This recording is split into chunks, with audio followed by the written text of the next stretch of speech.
I've been informed that the chair has been delayed and will join the meeting late. And therefore, in terms of Rule 159, we're required to elect an acting chairperson to proceed with the meeting. The committee corrects, and we can proceed with electing an Recording acting chairperson. in progress. Dr. Gigaba, you raised your hand. Oh, yes. Good morning. In that case, Andre, I would like to propose Honorable Msikadzi as chair. Thank you. Mr. Katsi has been nominated. Is there a seconder for that nomination? Mr. Mkutu? Morning, colleagues. I wish to second the nomination. Thanks. Mr. Mdluli, you raised your hand. No, Andre, I wanted to nominate myself. I'm just kidding. Okay, no problem. Are there any other nominations?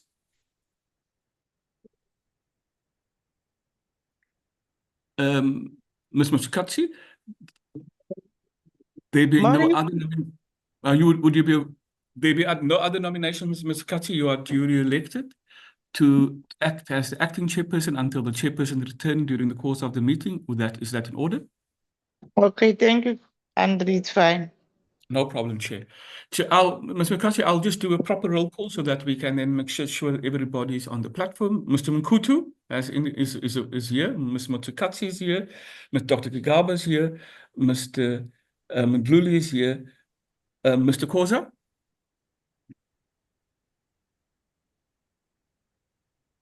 Mr. Koza was on the platform. And Mr. Chance? I'm present, but I also wish to just inform everybody that today is Honorable Mdluli's birthday. So maybe we should all wish him a very happy birthday. Happy birthday, Mr. Mdluli. So, Chair, all members are present. You have forgotten me, Andre.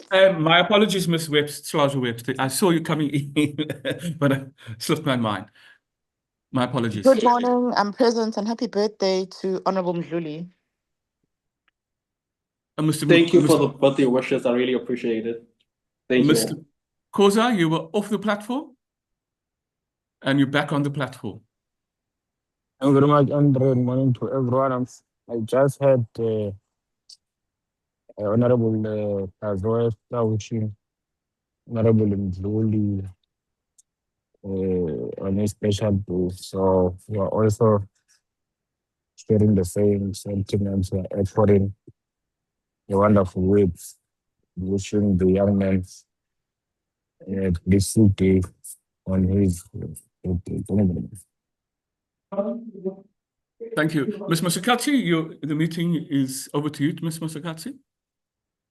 Thank you, Andre. Let me take this opportunity to welcome all members, honorable members, to the committee meeting, and also just to wish Honorable Mdluli his special day today. Have a nice day today. And then, Andre, I don't know who all is in the meeting other than the members of parliament. And let me maybe also welcome the people from SABS in our meeting. And then all other people that I did not mention their names or their entities. You are all welcome to the meeting. Chair, we're going to flag the agenda for adoption, Chair, but the Deputy Minister Abrams is on the platform and as well as the Competition Commission. So if Margaret can flag, then we can just require move in a second for adoption of the thing. Chair, just before we proceed, Chair, there has been a request from the department through the Deputy Minister that we conclude SABS because she that be followed by a Q&A because she has to leave at the end of that particular session, if that would be in order with the committee chair. Okay, Andre. Then let me also take this opportunity to welcome the Deputy Minister, Minister Abrams, in our meeting. And then if that's the case, I think we can start with SABS. Yeah. And but then, because but let me check the agenda. I can't see Andre. It's it's on very it's small. on the it's I'm on the using a screen. It's phone. too Yes. small. Margot, can you make it look slightly bigger? We have the Okay. first. Can you see All now? right. Can we go to the adoption? What is it? Apologies. Chair, I've not received any formal apologies yet, but just a late arrival of the chairperson, Chair. The others may still Okay. join us, Chair. And then can we now go to the adoption of the agenda? We need a move and a seconder for the adoption of the agenda. I Yes. move, I Chair. will move to adopt, Chair. Thank you. Then Any seconder? I second. Mr. Koza move, Chair, and Mr. Mukutu second, Chair. Thank you. And then now, Andre, we will be having a briefing by SABS, I think, because we will do SABS the last one. Can we have a briefing from SABS? But then I will then give over to who will be presenting, unless maybe the deputy minister can come in before the presentation. Correct, Chair. That's good. Thank you. Thank you, Acting Chairperson, and thank you for the accommodation on the agenda. Good morning to you and good morning to honourable members. Thank you for this opportunity to appear before the Portfolio Committee to introduce the governance and management delegation of the South African Bureau of Standards, who will be reporting on the performance outcomes for quarters 1, 2, and 3 of the 2025-2026 financial year. This timeframe follows a prolonged period of operational failures and organizational declines amid allegations of corruption and mismanagement, as well as a debilitating ransomware cyber attack in November 2024. Therefore, honourable members will note that in some performance areas of the upcoming presentation, the first quarter will reflect indicators that measured under target as a result.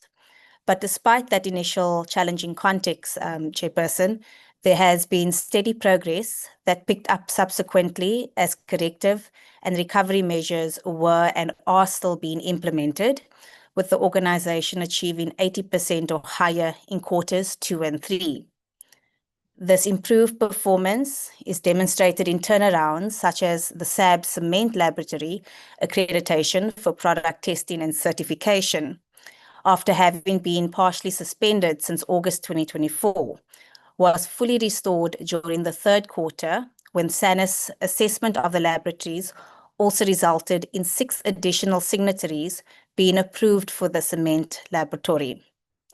The implementation of the cybersecurity stabilization action plans to strengthen preventative measures and enhance recovery capabilities in the event of future cyber attack incidents, along with ongoing digital modernization procurement to fully complete the restoration of the operational systems, give us enough cause for optimism, Chairperson, that the trajectory of SABS is heading in a positive direction compared to its recent past.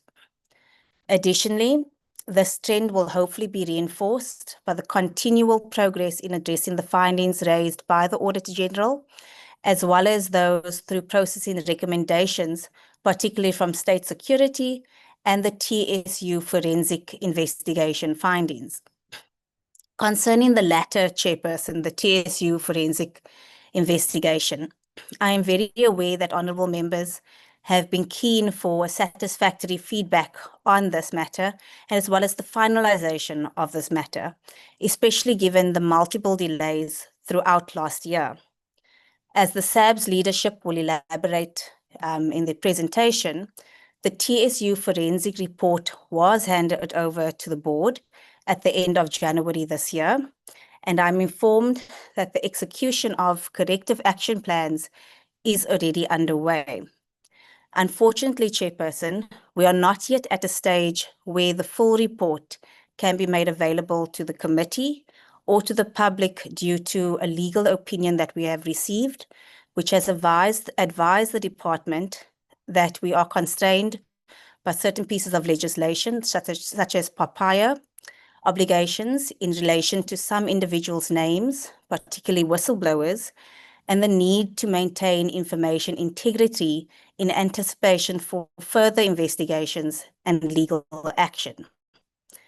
Chairperson, despite these limitations, we know that it is important to afford the committee an timely opportunity to exercise its oversight mandate on this matter, and the importance of enforcing accountability against any irregularities, corruption, and maladministration. And therefore, it is in that spirit, Chairperson, the Minister will be writing to the Honourable Chairperson requesting the scheduling of a committee meeting where a summary of the TSU report can be tabled, outlining the findings and recommendations from the investigation in order to answer some of the questions that have been in limbo for just over a year, while still observing the legal limitations that we have that we must operate under for now, Chairperson. I would like to conclude on that note, and with your permission, hand over to the SABS team to begin their presentation. Thank you, Chairperson. Thank you, DM. Can we now hand over to the SABS team to make the presentation? Andre? Chair, they have been given the rights, Chair, so they can share the document, Chair, the presentation. Okay. Morning, Chairperson, and morning to the honorable members on the call. And let me also greet Deputy Minister Abrams, and then also all the colleagues on the call. The person doing the talking, let me just get my.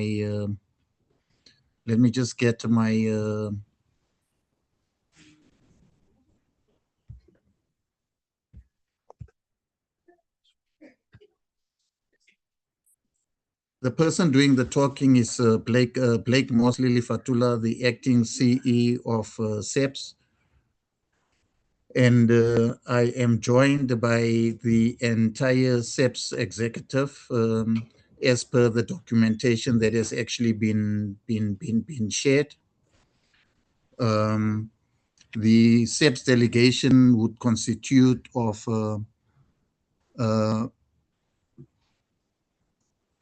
it would be first of all, it would be the chairperson of the board, Professor Chiobeka. And then we would also have the chairperson of the Audit and Risk Committee. And then we would have myself, the CFO, the acting chief operating officer, and also the acting chief corporate service officer. Those are the members of the SABS delegation. I hope, Chairperson, that my screen is visible and honorable members can actually see the presentation. If I can just get confirmation for that. It's visible, your presentation. Sorry, Chair.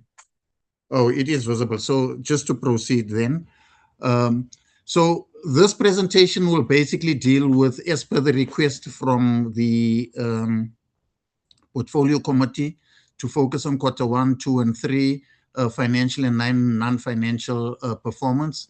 And we would kick off firstly with the legislative mandate, which I believe the honorable members are fully aware of. The 3 points there, in terms of the Standards Act of 24 of 1945, and the 3 functions or responsibilities that we've got would be to develop, promote, and maintain South African national standards, promote quality with respect to commodities, products, and services, and render conformity assessment services and matters that are connected herewith. Also, just to indicate, honorable members, that SABS has since published and maintain over 7,600 South African national standards. And we're operating in 28 testing laboratories, and we have one of the largest pool of technical experts and technical signatories in Southern Africa. This slide just basically indicates that we are Schedule 3B entity under the PFMA, and the services that we actually provide by SABS Commercial, given that we've got two entities. SABS Commercial is responsible for, in terms of the services that they provide, is responsible for certification of product management system certification, secondly, testing services, and thirdly, consignment inspections. But I need to indicate that SABS also operates in a fairly competitive market, because we are not the only certification body around. There's about 35 certification bodies that have been accredited by SANAS. We've got more than 1,000 testing laboratories in South Africa. And then we've also got more than 200, inspection bodies within the country. So in terms of our strategic objectives, just to indicate that there are 5 areas with respect to the strategic objectives. So the firstly is to achieve the development, promotion, maintenance of South African national standards. Then secondly is also to provide integrated conformity assessment solutions that respond in particular to industrial policy, public and market needs. We also need to achieve and maintain our sustainability, especially financial sustainability. We are also committed to creating and maintaining a high-performance organization and creating a good governance culture. And then lastly, in terms of our strategic objectives, is we would actually want to leverage innovation and technology as we execute, our core business. Now, with relation to our performance, non-financial performance, we, for the first 3 quarters, if you do a comparative analysis, Chair, and as the DMS indicated earlier on, is that you would see that in Q1, we achieved 68% performance, with 32 not achieved. In Q2, there was a drastic increase in performance of 19%, and we ended up at 87.5%, with 12.5 not achieved. And then Q3, we had a slight slippage where we recorded a performance of 80%, with 20% not actually achieved. And the reasons will now be explained in the detailed presentation that actually follows of the KPIs. And what I'll do in this particular presentation, Chair, is I'll focus primarily on the areas of red, because those are the areas of concern that we actually have. So in relation to the total number of standards, published right throughout the Q1, Q2, and Q3, the quarterly targets that we had set ourselves were not achieved, have not been achieved, but we are fairly confident that Q4 we will actually, achieve that, given that of the 370, that are to be achieved, we are close to,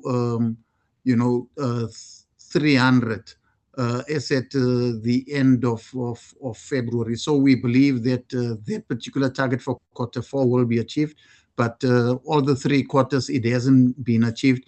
And especially in Q1, it was because of system unavailability that the Q1 target has not actually been achieved.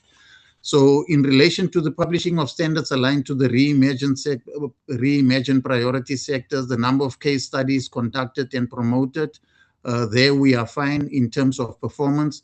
The average number of days to publish standards, you would see that the annual target is 300, and we are at 359 as at the end of Q3. So we are 59 days over the target.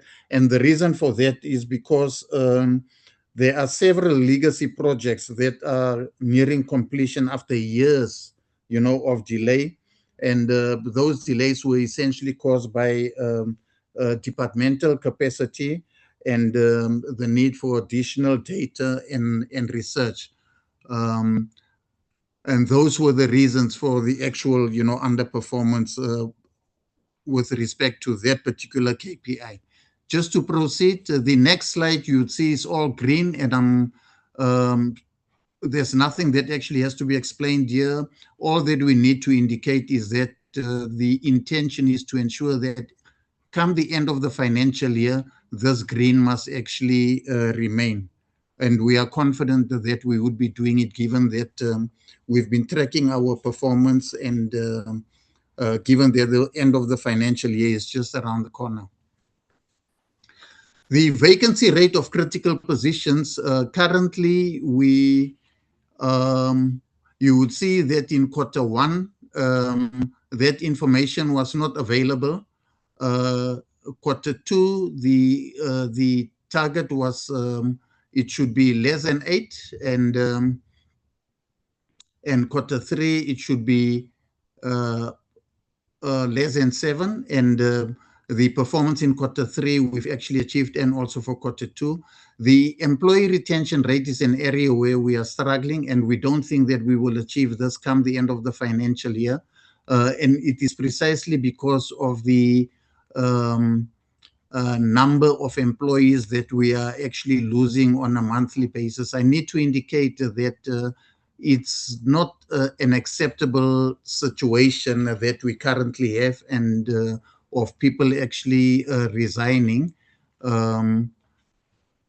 And it is we have put intervention measures in place to address that, which I will be speaking to later on, in the presentation. But it is currently a worrisome position and situation that we need to attend to. The percentage progress against the approved annual employee engagement action plan. The annual target is 80%, and the Q1, the actual performance was 0, and that was essentially because of administrative delays. But we have since actually caught up, and you would see that the performance with respect to the Q2 target was achieved at 40, and Q3, at 60. And this is a project that is actually progressing fairly well. Likewise, so too the next KPI, which is the percentage of competency assessments conducted on all employees, because of the challenges that the organization actually has. This is a very, very critical, project to address all the human capital and human management challenges, and human capital development challenges that we have as an organization. It's a very critical project, and this project is also progressing well, and we don't anticipate non-achievement as at the end of Q4. We believe that the performance will be way above target. What I'm going to do is the financial indicators, just to speak briefly to it, but I'll ask the CFO later on just to talk to the 3 detailed slides on finances, when I've actually done the complete presentation on the non-financial performance of the entity. But in terms of the indicators, KPI indicators, of the 2 ones that we've got here in our APP, the year-on-year growth in revenue of the SABS group. Q1, we didn't have information available because of system unavailability. Q2, we didn't do well at all, but as at the end of Q3, we are standing at 10.2%. The operating margin of the SABS group, here we are not doing well at all. Q1, we also didn't have any information because our systems were down, and we didn't have any management accounts. Q2 target, we also didn't do well at all. And Q3, the end of Q3, we are standing at minus 15.2%. And this is essentially because of the challenges of our expenditure is, far exceeding our revenue, income, and it is something that we actually need to address as a matter of urgency, and it is something that is currently in hand. We do have plans that we are currently executing in order to correct this particular, position, and it is something that we can come back to during the discussions. Then, with respect to the blue sky indicators, the red, the average year-on-year reduction in turnaround time in testing else local content verification and certification services. Here we can indicate that there is progress that we are actually making.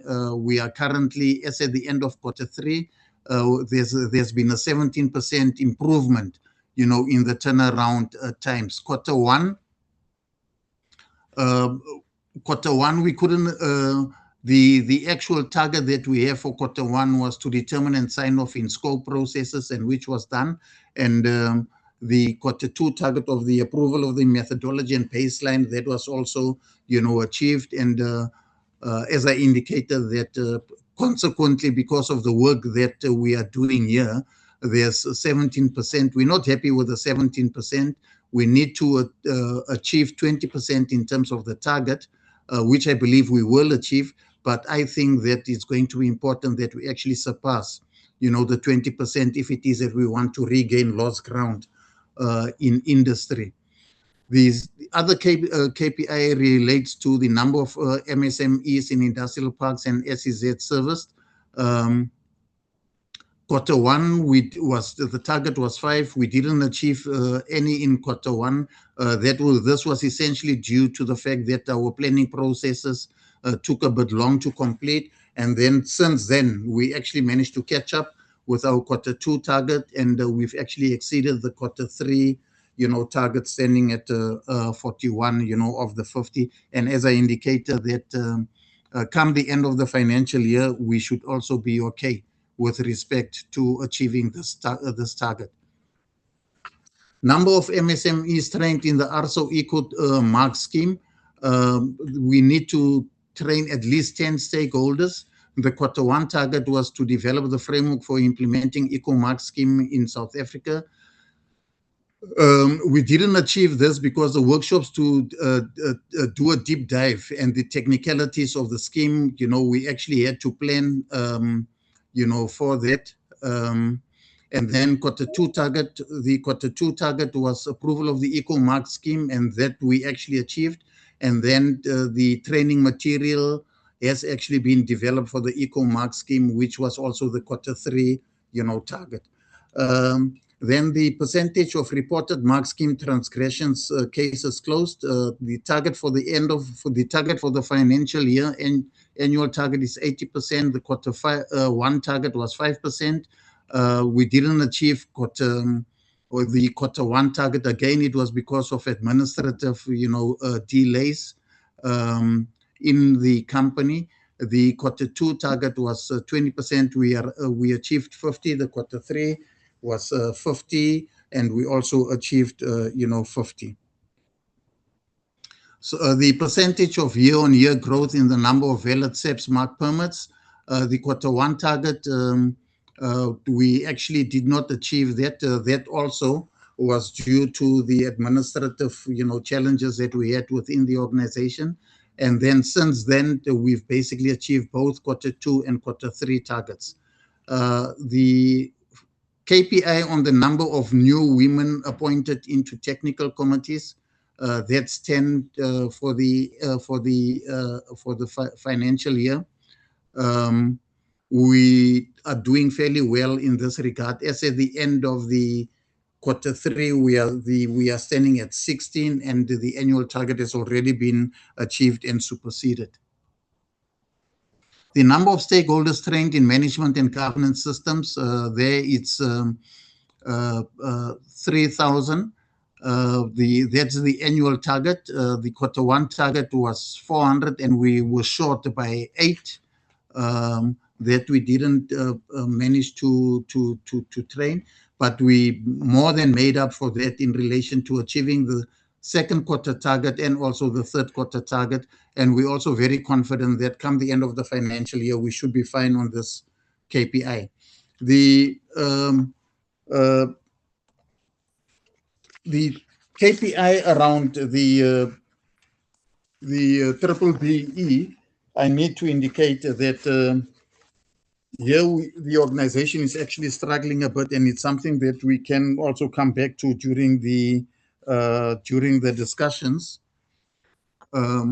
And essentially, the reason why it is that we are currently still at level 6 and not level 4 is precisely because of the underperformance with respect to our skills development performance, of the triple BE pillar. Then the corrective actions, as I indicated, some of this would have already have been addressed in my earlier discussions of the KPIs. But with respect to the total number of standards published, here we indicate that the increased publication rate in Q4 will address the shortfall. We will achieve it. As at the end of February, the total publications were 352. That's the figure that I was looking for, 352 against the annual target of 370. So basically between February and March, there's only about 18 that actually have to be finalized. So that's well in hand. The average number of days to publish standards, the corrective measures that we're putting in place here is essentially to review and monitor overdue projects so that we can ensure on-time delivery of publications. And what we also need to do is to ensure that there's an ongoing monitoring of the SABS technical committees. The employee retention rate, there's a number of interventions that we're actually putting in place here. Firstly is one to improve the turnaround times for recruitment. And this has to be done within a period of 45 calendar days from the date of vacancy advertisement. And it's a KPI that all of us in management will have to be implementing and will be in our performance agreements. And then, of course, we've also got an organizational development project, which we kicked off in August 2025, where we need to address issues of incentive schemes, pay progression, short-term incentives, and also how do we turn SABS programs around, how do we turn the South African Bureau of Standards into an employer, of choice.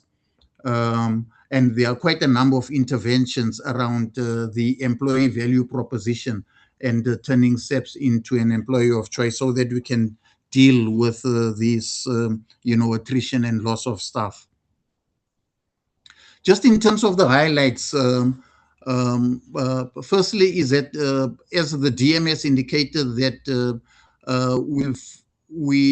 our accreditation for the cement lab, which was partially suspended, has been restored in May 2025. The cement lab is currently operating at 100%, and what is pleasing to note is also that the turnaround time for test reports in the cement lab has actually increased. Last year in December, we had SANAS here, which was actually doing an assessment, of our laboratories, and we are pleased to report that we came through with flying colors, in the sense that all our laboratories have actually been passed, the assessment test, by SANAS. There are issues that they've actually highlighted for us to address, but those are few minor, non-conformance issues that is currently in hand. We also in Q3, there's also 3 other new standards that have actually been published, which is the asset management governance of organization and the risk management guidelines for managing and emerging risk to enhance resilience. I've talked about the improvement on turnaround times of 19% in certification and 17% in both local content verification and laboratories. And we want to increase, the improvement there. What is also most pleasing is that the digital transformation project within the organization has been significantly, accelerated. And the following, what I'm going to say about this is not exhaustive, because the list is fairly long, but we need to indicate that the Certification Information Management System project has been implemented in from September last year already, and that program is actually progressing ahead of plan. And also the upgrade of the SABS platform, that project also is kicked off, in November, and then the rollout of the South African Bureau of Standards Laboratory Information Management Systems, that project also kicked off. The project actually kicked off now in March. And just briefly, honorable members and chair, the end result of these projects is one to automate the business processes and workflow systems within the company. Number 2 is to improve efficiency. Number 3 is to give real-time information around financial performance within the organization. And number 4, it would provide information that can actually be used, to support key critical business, decisions. So that is just a summary of what these systems, are actually buying us. They would also be buying us improved customer satisfaction.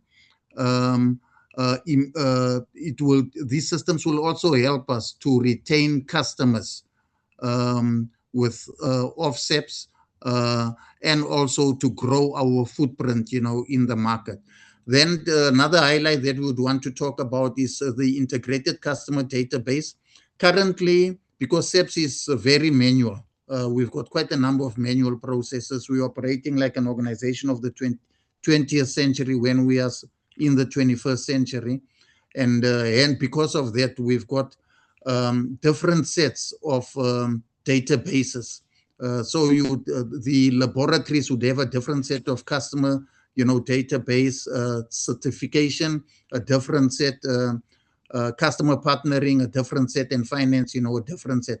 All that we want to do with the integrated customer database is to ensure that we've got an integrated single customer database, which is, the single and sole source of truth of the number of customers that we have, within the organization. And that's a project that we are also, that started in last year, November, and it is in the process of implementation. Then finally, we are in the process of establishing an operational excellence center, war room based on the SARS, South African Revenue Services, model that will basically enable real-time operational, performance dashboards, and it would be all of the systems. It would bring together all the different systems and ERP systems that we have in the organization into one integrated, center. So those are some. This is just but a snapshot, of the operational highlights. There's more that the company is actually doing that we have not indicated here in this report. In the financial report, I'll skip this slide, 25, the finances, and 26, and the CFO will come back to it after I've completed the non-financial report. In terms of the achievements, I need to indicate under management, we've been able to produce, remember between when the cyber attack happened in November 24, between November 24 and October 25, there were no management reports. So we did not have sight of the financial performance of the organization. Now, these reports were actually restored in October 25, and it has actually allowed us to monitor the financial performance of the organization. There's a whole lot of work that we are doing around financial governance from a policy perspective, and it's essentially around revising our policies. And you would see it's the financial policies that we are revising together with the HR policies that we are revising, because some of these policies are actually outdated, and some of the policies are as old as 2013 and have not been revised, since then. And this is what these are some of the policies that we've actually been revising under financial governance. Because of the fact that we don't want just to rely on the grant funding and the equitable share that we will be getting from TTIC, we are also exploring potential partnerships with different development finance, institutions. And this is just a brief report on it. It hasn't yielded any results as yet, but those are processes that we engaged in, and we hope that we will be able to get some form of partnerships with some of these DFIs. Customer statements, we've been able to, because the systems became available in November, December, we were then in a position to issue monthly statements, in December. So for about 11 months, because of the cyber attack, no statements were issued, to customers. And because of the fact now that we are now issuing customer statements, we have visibility of who's owing us, what our debt book actually is. And we've put in place, we are currently executing a program as I'm speaking to the portfolio committee around how we need to, of actually accelerating our, collections. And we can come back to this again in the discussions and just give, the actual numbers to that. And then, of course, with respect to the financials, the 24-25 financials, remember, Honorable Chairperson and members, that this was a matter of concern for the portfolio committee sometime when we engaged the portfolio committee. And we indicated to the portfolio committee then that we will be able to submit the financials in February this year to the AG. We are happy to report that those financials have been submitted. They are currently being audited by the Auditor General. And I also need to indicate that what we've also done as management and as a company is to ensure that the 25-26 financials will also be ready, for auditing as per the PFMA, timelines. And then the demand plan, we also need to indicate that the demand plan, as we are talking to you, is that 58% of the demand plan has been awarded compared to 25%, of the prior year. So these are just but some of the achievements. Whilst we welcome the improvements, we know that we can actually do much, much better than what I'm reporting now. Then just coming to the people and governance matters.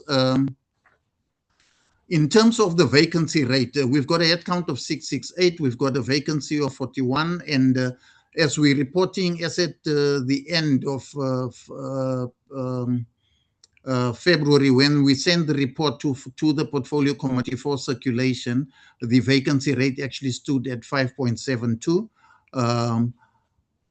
As I'm speaking now, it would be 5.4. We're expecting other colleagues to join, in April, and that will ensure that we will be below the 5% target that has been set. And then just to summarize this slide, these next two slides, it just basically indicates how we want to deal with competency management, the fact that we've got a competency management project in the organization, in the company. And this is primarily to ascertain what skills do we have and what skills don't we have. And are we actually awarding people appropriately in terms of the jobs and posts that they are, occupying, because there has been some unintended consequences of the organizational restructuring that occurred in 2021, which resulted in some, discrepancies in terms of job weighting and the rewarding, of those jobs. Then we've also got a graduate development program, which is to provide technical training and practical work experience to support graduates in developing workplaces. workplace competence and confidence. Just to indicate that about 2 years ago, we absorbed about between 40 and 60, of the graduates that we actually have. That increased our salary bill. That contributes to increasing our salary bill. We won't be able to do that, on a continuous basis.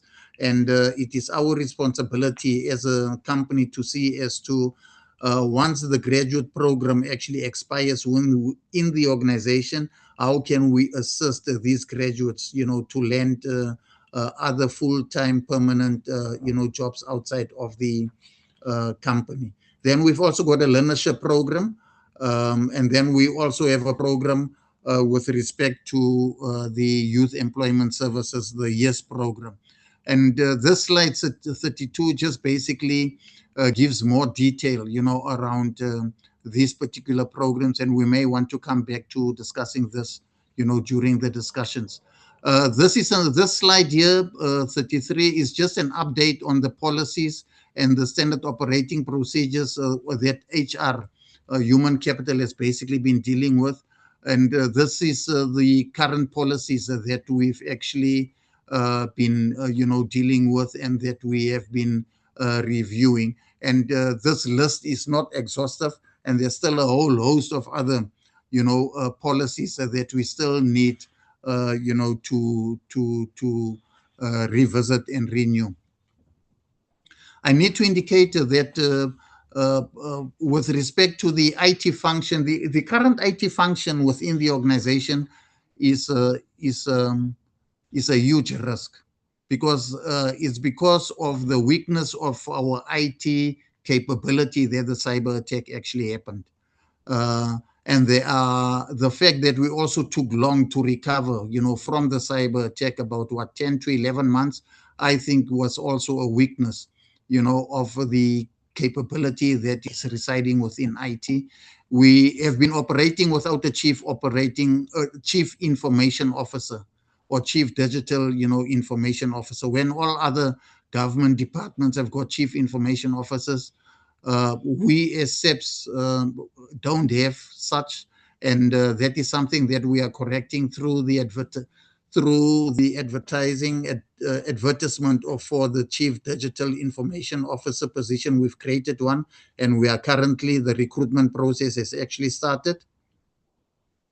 We've also had a very acrimonious relationship with labor, and we are trying to ensure that we turn that acrimonious relationship with labor around by trying to get a more cooperative, collaborative, and amicable relationship, with labor.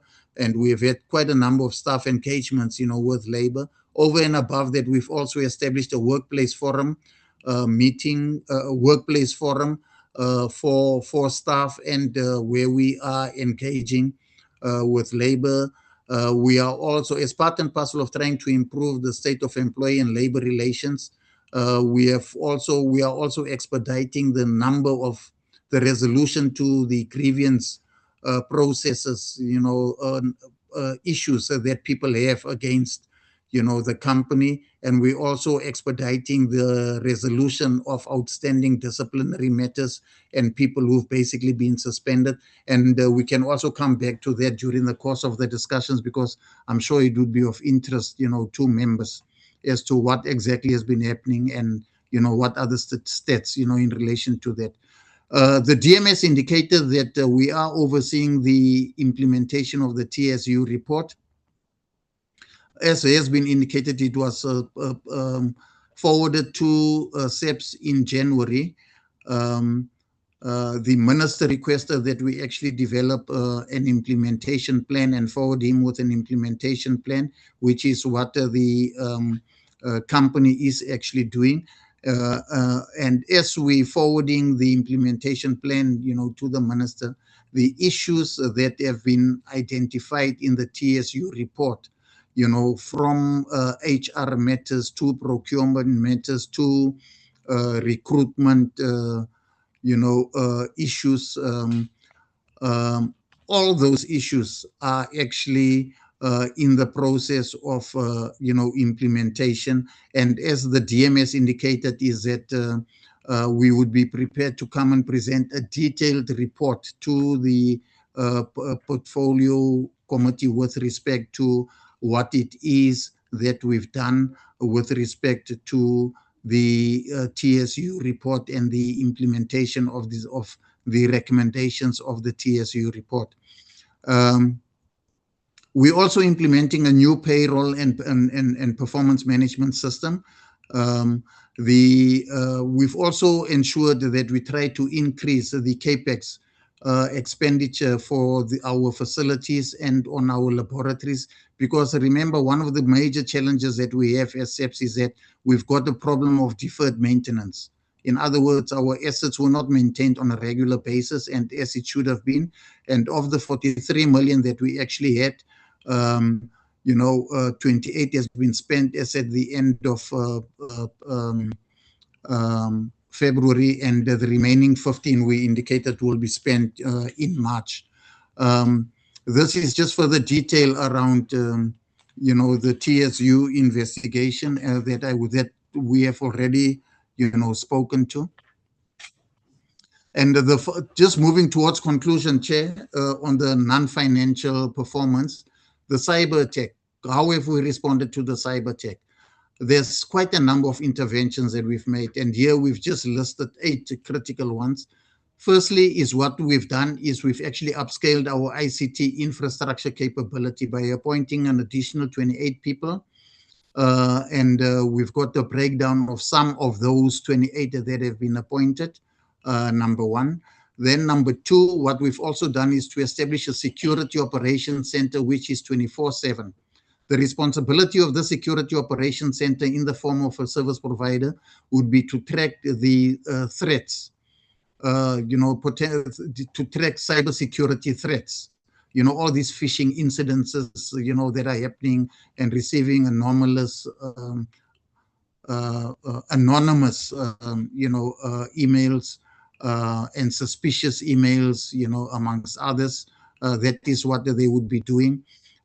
Then also what we've done is GTIC have been fairly gracious in helping us to recover from the cyber attack by deploying 2 resources who basically assisted us in redesigning our network security management.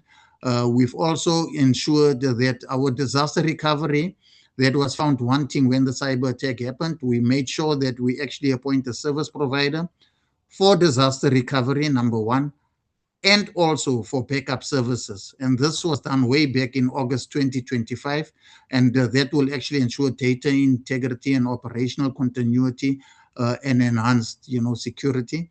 We've also been advised what we need to do is to segment our network, the network segmentation, so that we isolate legacy systems running on unsupported operating systems, which threaten the risk, and which would actually threaten the network. We're also in the process of implementing, procuring 2 additional firewalls to address the technical vulnerabilities that have been identified by SSA. And then what we've also done from the board's side, the board has actually established a separate dedicated technical committee as a subcommittee of the board, which previously did not exist. And this technical subcommittee of the board will be responsible for ICT performance and also the core business, of the company. And they would be receiving reports on a monthly and quarterly basis. And then, of course, the disaster recovering capability that we've instituted, we was tested in December, and we came through the test with flying colors, and another one is planned for the end of March, which is sometime next week. We've also had a report from SSA, and they actually indicated 11 key recommendations were identified. And of those 11 key recommendations, there's 9 that we've actually implemented. The other 2 are still outstanding, which relates to the firewalls that we are procuring. And then the SSA also conducted technical vulnerability assessments, and they actually identified about 351 of those vulnerabilities. 94% of those have been addressed. There's still 6% that is outstanding, which relates, to the network segmentation, and it's also about the firewalls that we are procuring. The Auditor General have also indicated their own disquiet and concern through the repetitive, audit findings. And they actually listed 9. 5 of those have been successfully closed, and 4 we are in the process, of implementation. So that takes care of the non-financial performance information and reporting.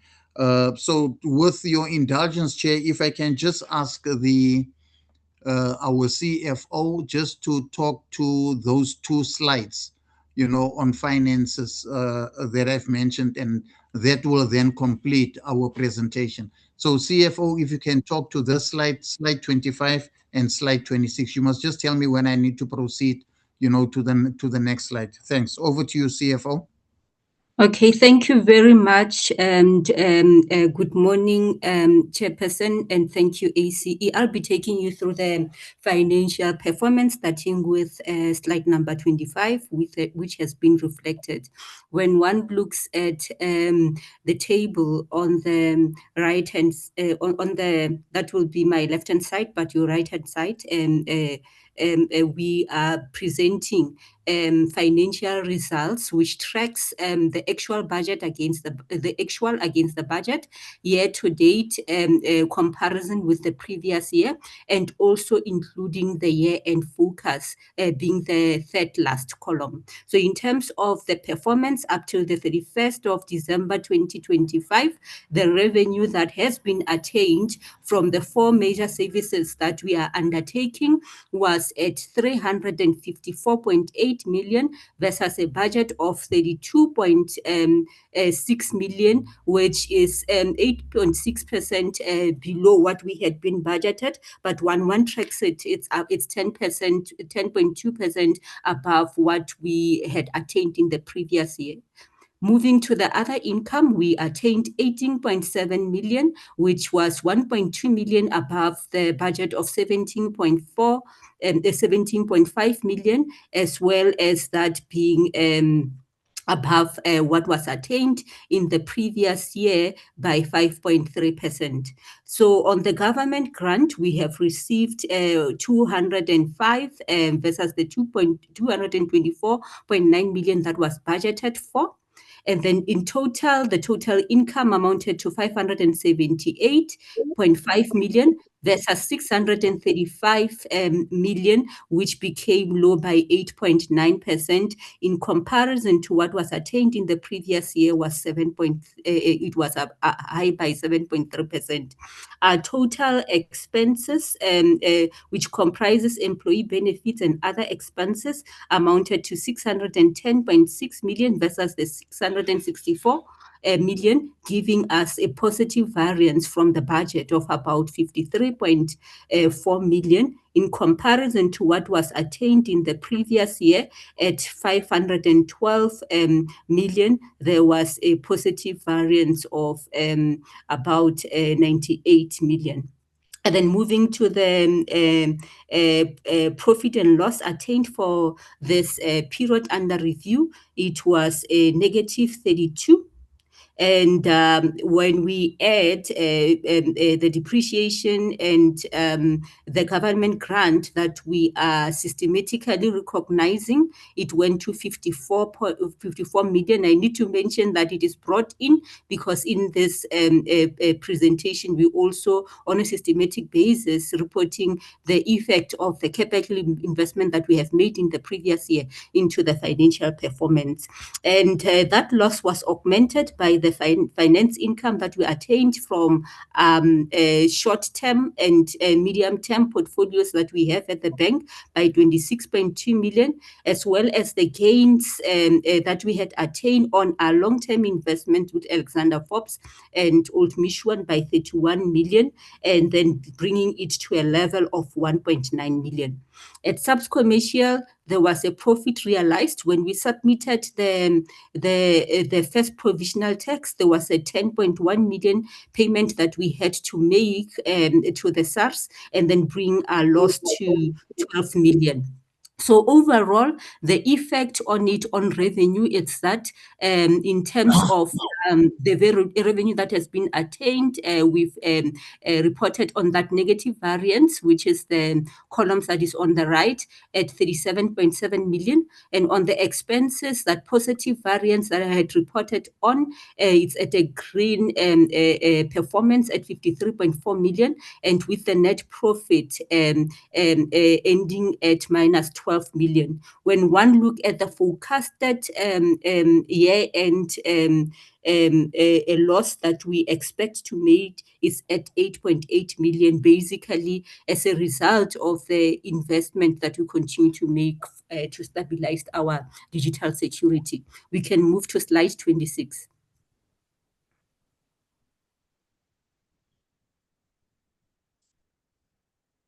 You can move to the next slide. Yeah, we're trying to move. Yeah, no, okay. Okay, thank There you we are. very much. CE. On this slide, we are presenting the financial position of an organization. Overall, at a total asset level, there was an increase of 83.1, bringing our assets to 1.8 million from 1.7 million in the previous years. And then on the total liabilities, there was a positive move. There was an increase of 95.1 million, and then increasing our total liabilities from 817.4 million to 912 million. So when one goes back to the assets, the main contributors there are on the non-current assets, which it's mainly the investments that we are holding with Old Mutual and Alexander Forbes, which increased by 31.1 million as indicated on the right-hand side, as well as an investment that we had made on PPE based on the demand plan that we had reported on. On the current assets, what led to the increase was the increase in trade and receivables, which we are bringing it down now that we have the capability of pursuing the collection, as well as the decline in the cash and cash equivalents, which is at the level equivalent to an increase in trade and accounts receivables. And when one looks at the financial health ratios that we are quoting, on the current ratio, despite the downward or maybe despite us recording a 0.67 decline from the previous year, we are still above the empirical norm of 2 at 2.07% from 2.75 in the previous year.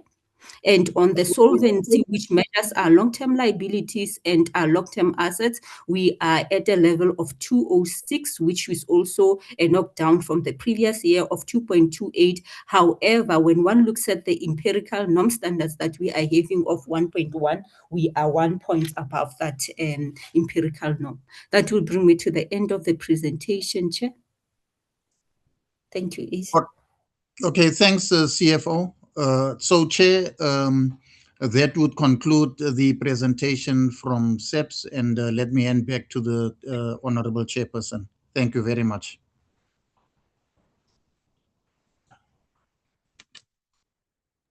Thank you, Mr. Thabo. Can I now request that we have the second presentation? Andre? Chair, just to remind you that, Chair, remind you that we agree that we're going to have the Q&A immediately after the session at the request of the DM, Chair. Okay, so can we now open for inputs for the honorable members?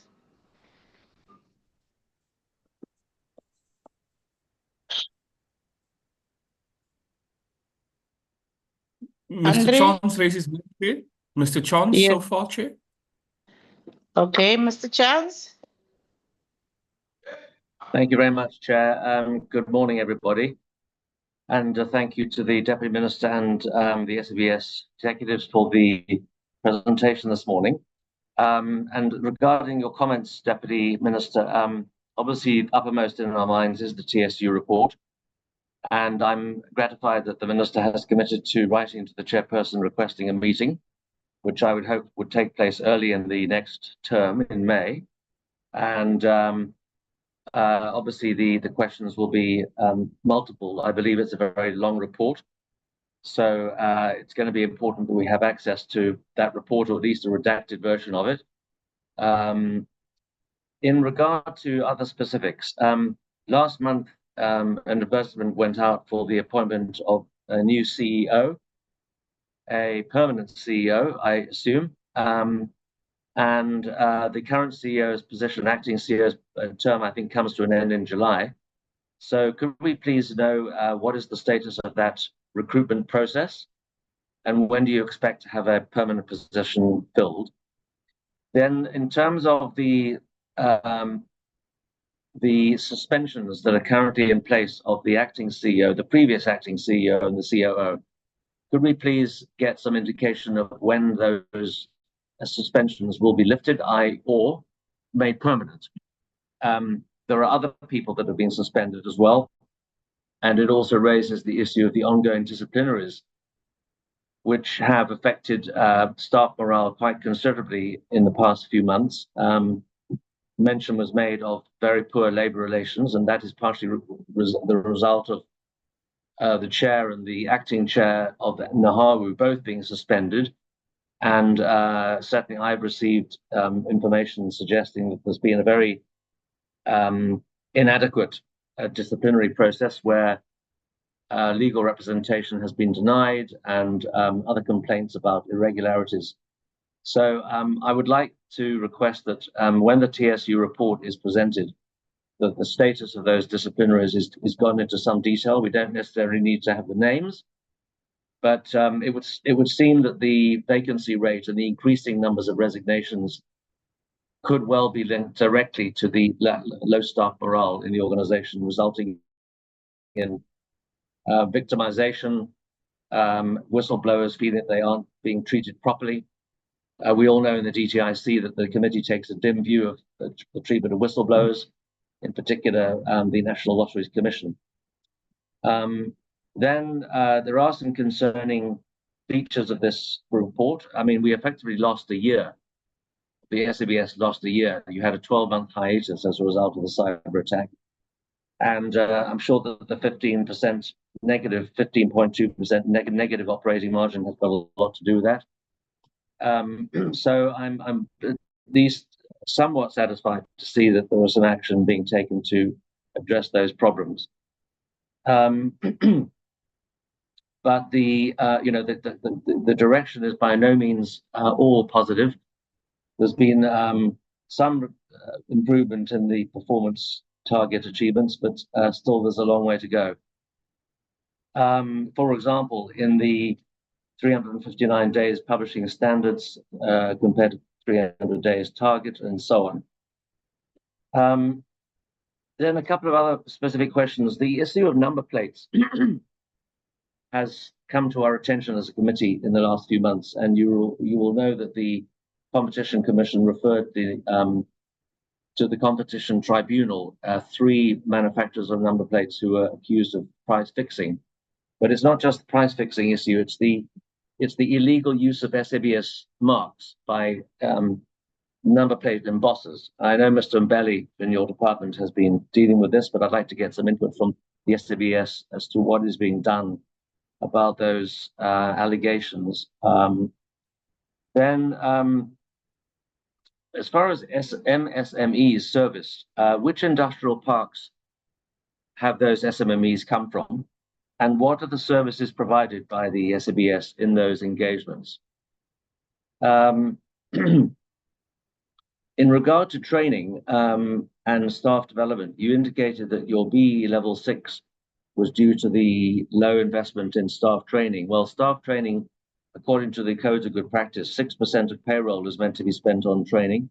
What percentage is actually being spent? And then could you please tell us, did you submit a report, a BEE report, to the commissioner? When the BEE commission reported to us a couple of weeks ago, he was very expressing his dissatisfaction with the number of state entities that have not reported. And so could we please get an indication of that and maybe even see your scorecard? Then we've also received, the committee has received recently more emails expressing discontent at this whole requirement for employees to write their own job profiles. And there seems to be a consultant employed to help the SABS do this job.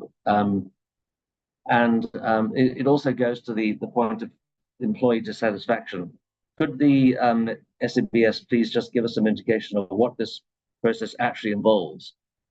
And is it a fair process? Is it being guided by consistent HR principles? And then in terms of the 57 million rand capex budget, there's been considerable concern expressed over many years that, as you said, the deferred maintenance problem has been going on for a long time, and it results in a huge under expenditure on the labs.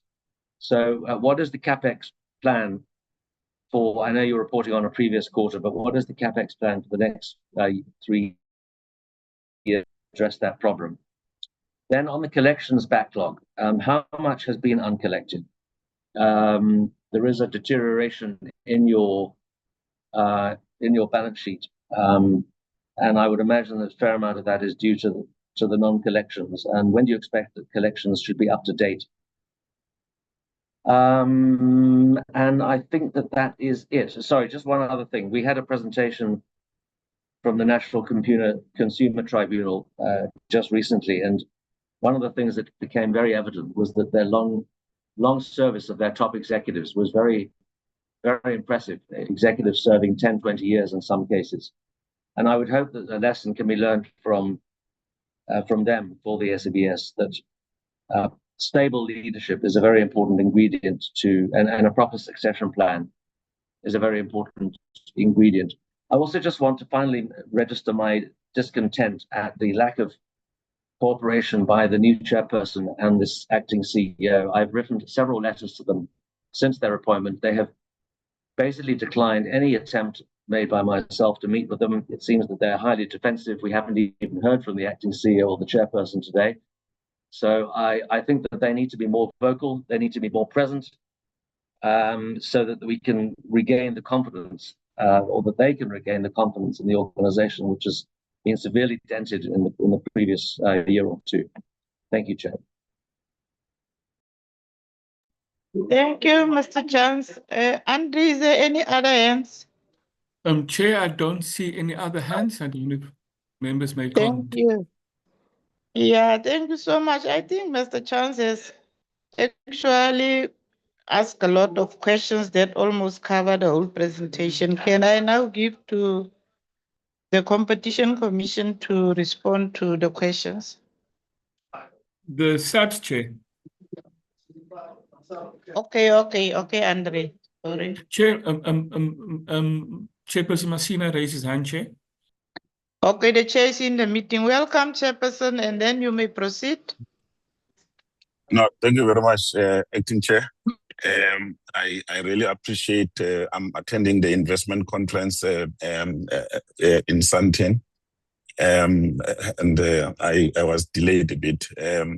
I just want to just understand, because we had written, Andre, about this forensic report that it be presented today. I just want to understand what is the explanation that has been given, because I caught the presentation towards the end, so I am not certain how it was explained. Maybe DM can intervene in this regard. Thank you very much. Thank you.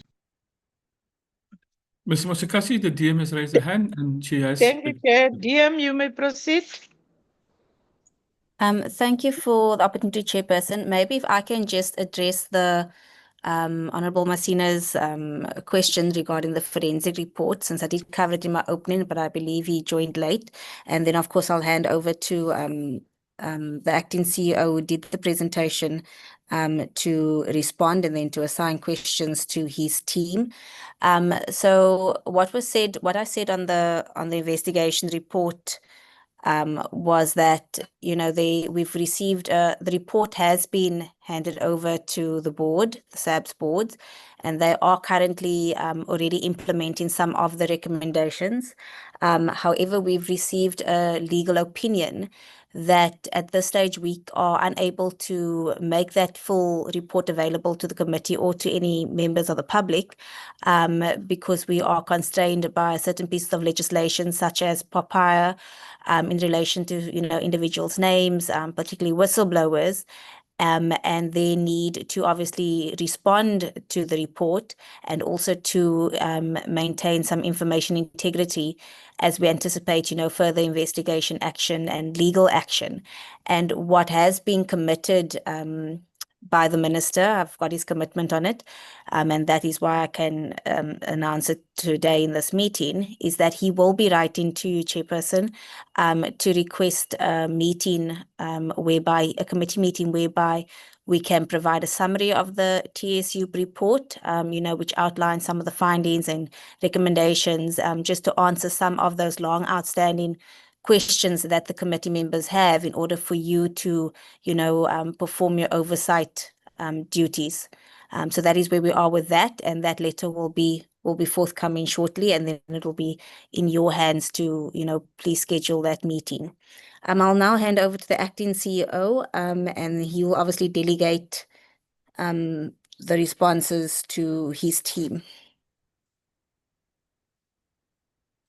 All right. Thanks, DM, and thanks, Honorable Chairperson. And let me also thank the members for the comments and the questions that they've been asking. Just to kick off with, the questions will be shared amongst ourselves as ExCom members, and maybe the chairperson of the board may also want to come in on the CEO recruitment process. But just to indicate that, starting with Honorable Chance's questions and comments, just for the record, that the presentation was actually done by myself, Honorable Chance, Blake Mosley Lifatula, the acting CE. And I think that we agree with yourself around the issue of stable leadership, and that is what we are working towards as a company. The collections backlog, how much is it, and when will it be up to date? The CFO may want to come in on this, but just to indicate that in order to improve our cash situation, what we have done as a company is to indicate, number one, that it's going to be important that we try and ensure that there's a balance between income generated and expenses incurred.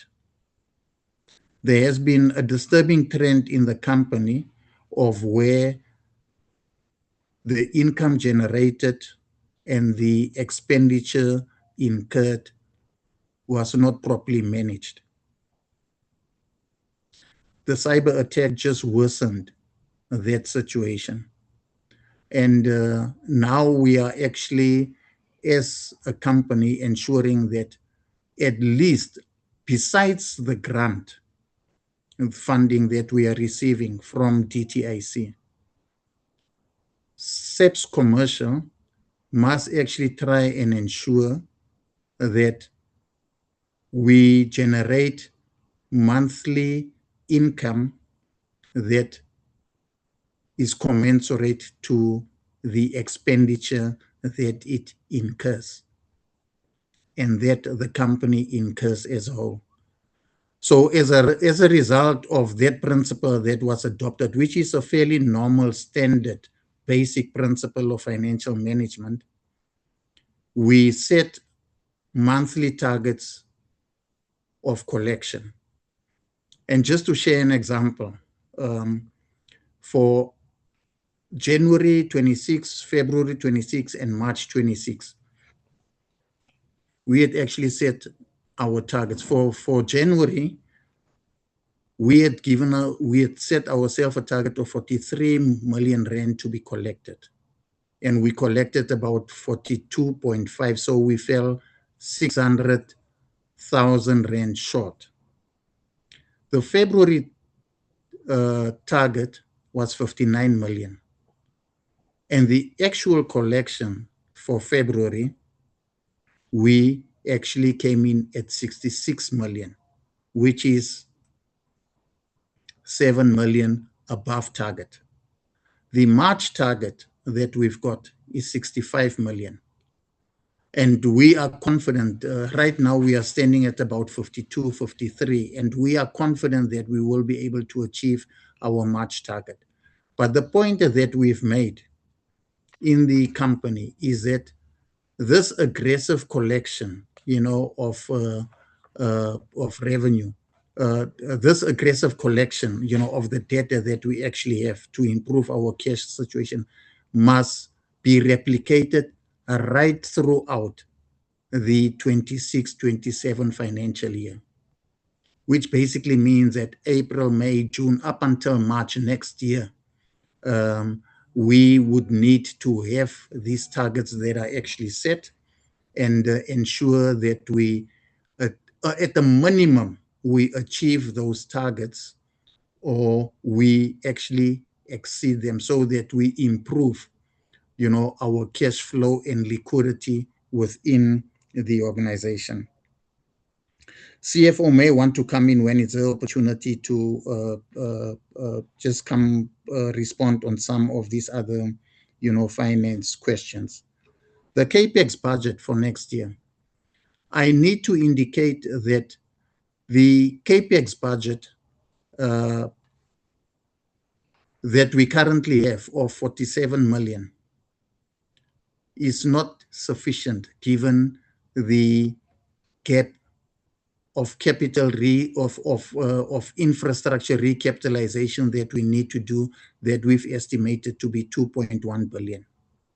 So what we've done as a company is to say that, look, it's not going to help us just to rely on the government grant. What we need to do is we need to explore different methods to enhance our capability to invest, in capital, infrastructure, regeneration, and development. And as a result of that, we have developed what is called our laboratories capitalization strategy, which essentially identifies different financial instruments, which includes own grant funding, which includes joint ventures, which includes build, operate, transfer financial, instruments, which also includes public-private, partnerships. A basket of 4 to 5 different financial instruments that can actually assist us to mobilize capital funding to do the capital revitalization and upgrading that we actually want to do as a company. The investing in capital infrastructure and the upgrading of our infrastructure is a must, and it's not a luxury, because in order for SABS actually to regain lost ground within the industry, we need to modernize our laboratories, as an example. We need to modernize, our equipment. Our equipment in the laboratories must be state-of-the-art equipment, which does not result in frequent downtime, breakdowns, etc. And that is what we are currently doing. And at an appropriate time, should the need actually arise, we can present the laboratories recapitalization strategy program to the portfolio committee. The competency profile, which is also which is an HR question and something that I would ask the HR executive, to speak to. It is important that I indicate, Honorable Chance, that number one, this is a fair process. Of a staff of 600, we've received less than 10 complaints with regard to this particular problem. We can share the statistics as to how many staff has basically completed this process. And I need to indicate that, firstly, it's not a voluntary process. It has to be done, because you can't have individuals working in the company without any agreed job profile. It's unheard of.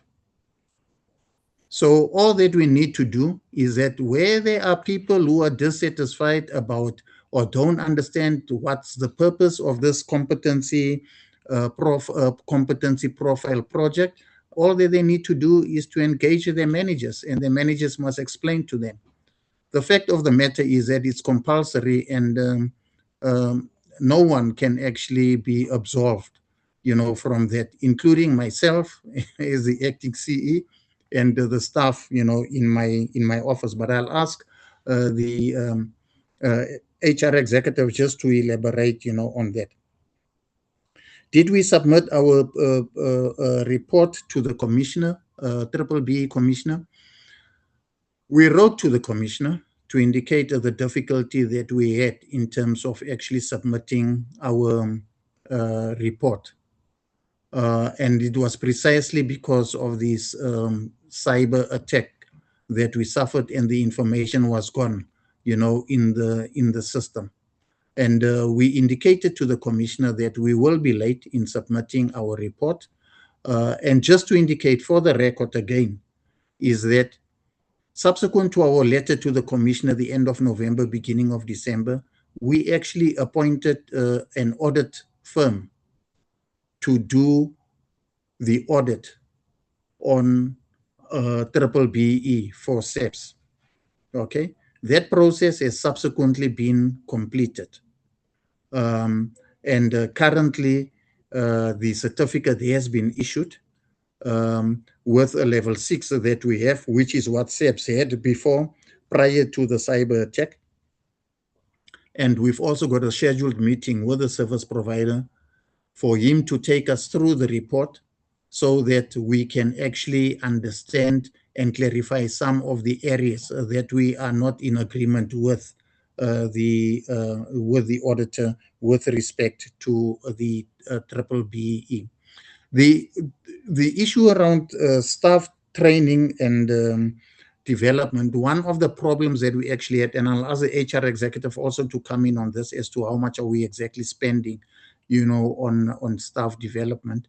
But SABS is actually spending, I think, if my memory serves me correctly, and it can be confirmed, about plus minus 8 million for the past financial year, the financial year of 24-25. It was about, 25-26, it was about 8 million, but this is subject to clarification by the HR executive. And that's the amount of money that we're actually spending on there. On the SMMEs in industrial parks, I don't have the list here with me. We can submit, the response to this particular question in writing.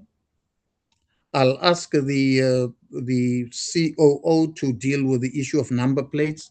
And Honorable Chance, we have been dealing with this matter, and we've been trying to clarify with this, with the complainant, that he shouldn't confuse the responsibility of the National Department of Transport with that, of SABS. And we are in a process, of addressing that. And I'll get the COO just to indicate what else we are doing, with regard to this particular problem. We agree with the Honorable Chance that improvement is needed. There is improvement for the past, that I think we've actually registered in the past 7 months, significant improvement. I think that we are getting out of the ICU as an organization, and we keep going into high care, if I can use that analogy. But the mere fact that we are in high care basically needs that there is more work that we need to do, so that we ensure that SABS, is operates the way it should basically, operate. With respect to the disciplinary hearings, as we are reporting to yourself, Honorable Chance and Portfolio Committee, there's quite a number of progress that we've actually made in this regard. We've had about 11 cases that we had, to deal with. I can confidently indicate that 2 of the people who were suspended have since come back to work, pending the various investigations that the company had to undergo. 1 disciplinary process was completed, resulting in a dismissal. There's an ongoing labor matter that it has actually unleashed, where we've been taken to the CCMA. But the fact of the matter is that it has been concluded on the part. Then there's the shop stewards that Honorable Chance actually referred to. Those hearings are in the process of being finalized, and we share the anxiety that these processes actually be finalized ASAP, so that it brings back stability to the organization. But the actual process of disciplinary hearings, as all of us would know, can drag out for quite a number of reasons. Not so much because of the employer's doing, but because of the unavailability of the employee reps or the individuals themselves who are actually being charged. But we've since had a discussion with the union to indicate that it's in the best interest for both the individuals affected, the unions, and the employer to ensure that the shop stewards who have been suspended, those processes be resolved ASAP. And I believe that we are moving towards the end of the resolution, of those processes. And when we come and report back, to the portfolio committee about these suspensions, I am sure they would have been resolved, and we would be able to indicate to the portfolio committee how they have actually been resolved. Then, in relation to the suspensions, of the 2 executives, just to indicate that when the TSU report became available, we indicated to the executives that, look, the report has since, been made available, and as company employees, there are certain responses they've been implicated, and there are certain responses which are actually required from them, and due processes would need to be, followed. And again, I think that when we submit the report in May, or whenever the portfolio committee decides to call us to come on account, we will be able to indicate how far we are with regard to those particular processes that impacts on the executives who have been suspended, but also indicate who are the other or the number of people that have been pinpointed in the report, and what it is that the company has done, in relation to them. I would ask the CFO just to deal with the issue around the debt book, how much is still owed, on the debt book. After that, we'll come to the executive for HR, just to talk around the competency project, and then we'll end off with the COO, just to speak on the number plates issue and to provide more details, on that. And the chairperson may then conclude with the issue around the CEO, the advert that has gone out, and how far we are with that process, etc. Thanks, Chair. CFO, if you can come in, please. Okay, thank you very much. There was a question that has been asked about the collection. Currently, our debtors book, it's sitting at about 180 million. That is after the efforts that have been made to collect the revenue, but also maybe to talk about our debtors book. It's that to date, for the past 12 months, we have collected about 559 million, which is the third largest from 2019, which is 7 years. We are likely to end at a point of 570 million, which will then position us to be the second largest. And the reason why we are noting that is that when the efforts on aggressive revenue corrections are maturing, it's likely to put us at a higher level that takes into account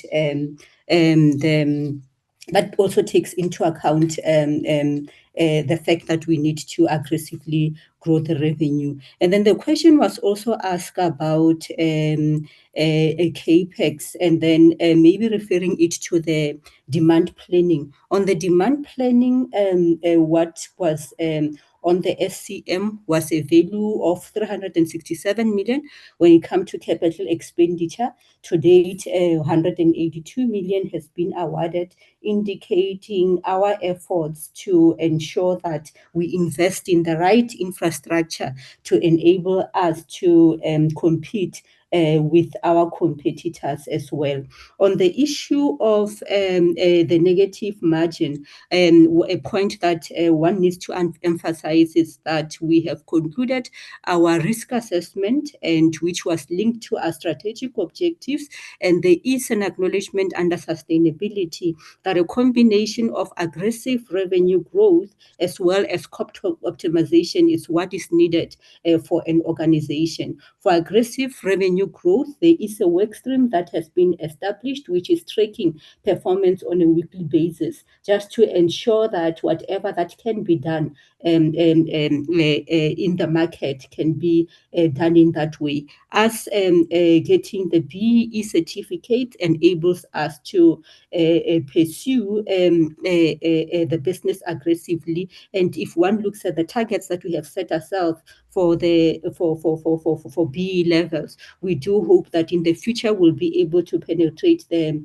private sector as well. And under cost optimization as well, there are plans that we have done, but also to indicate that the level of expenditure that we are currently having is linked to the contracts that we are currently having. Hence, the concept of cost optimization comes in together with the aggressive growth of the revenue. We do believe that once all those have been attained, it will put us in a best position to change the negative performance as has been reported. Thank you very much. Over to you, CE.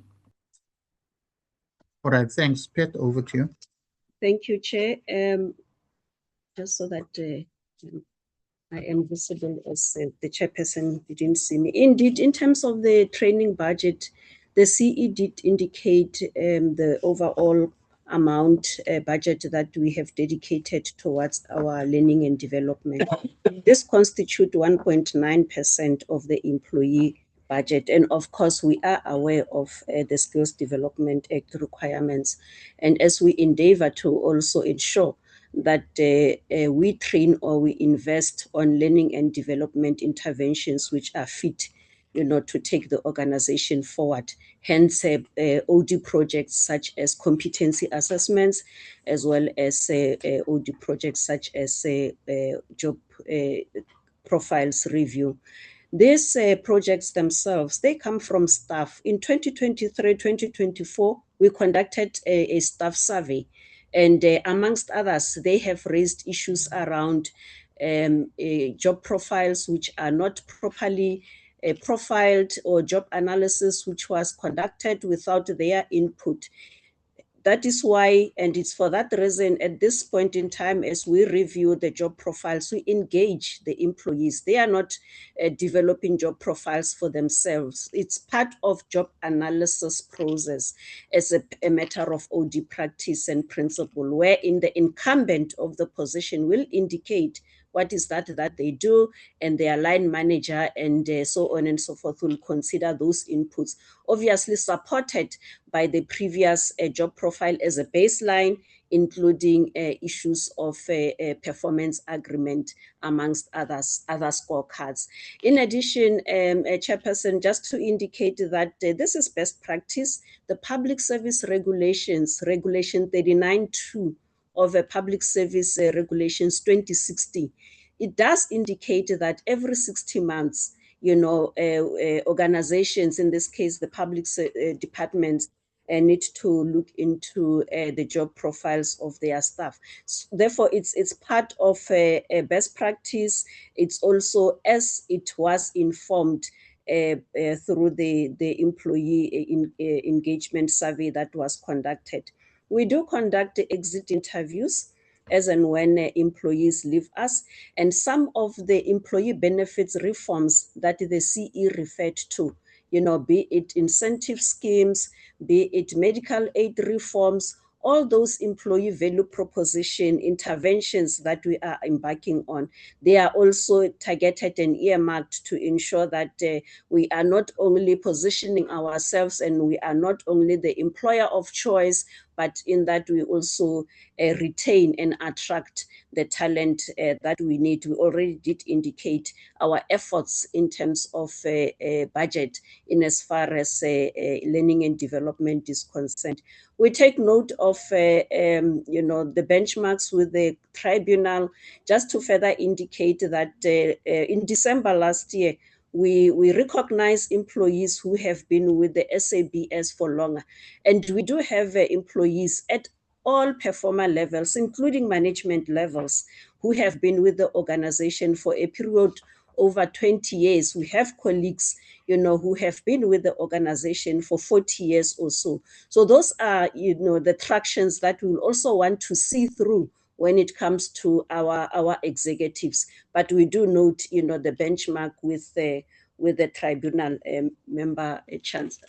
Thanks. All right, then the last, at least Thabo from operations, the COO, on the number plate issue. Thanks, Chair. Thanks, CE, and thanks, Chair and honorable members. On the number plates issue, I think partly the CE has covered the issue. Just to confirm, Chair, that we are also assist with the matter to respond to the inquiry that the Competition Commission has initiated on SABS.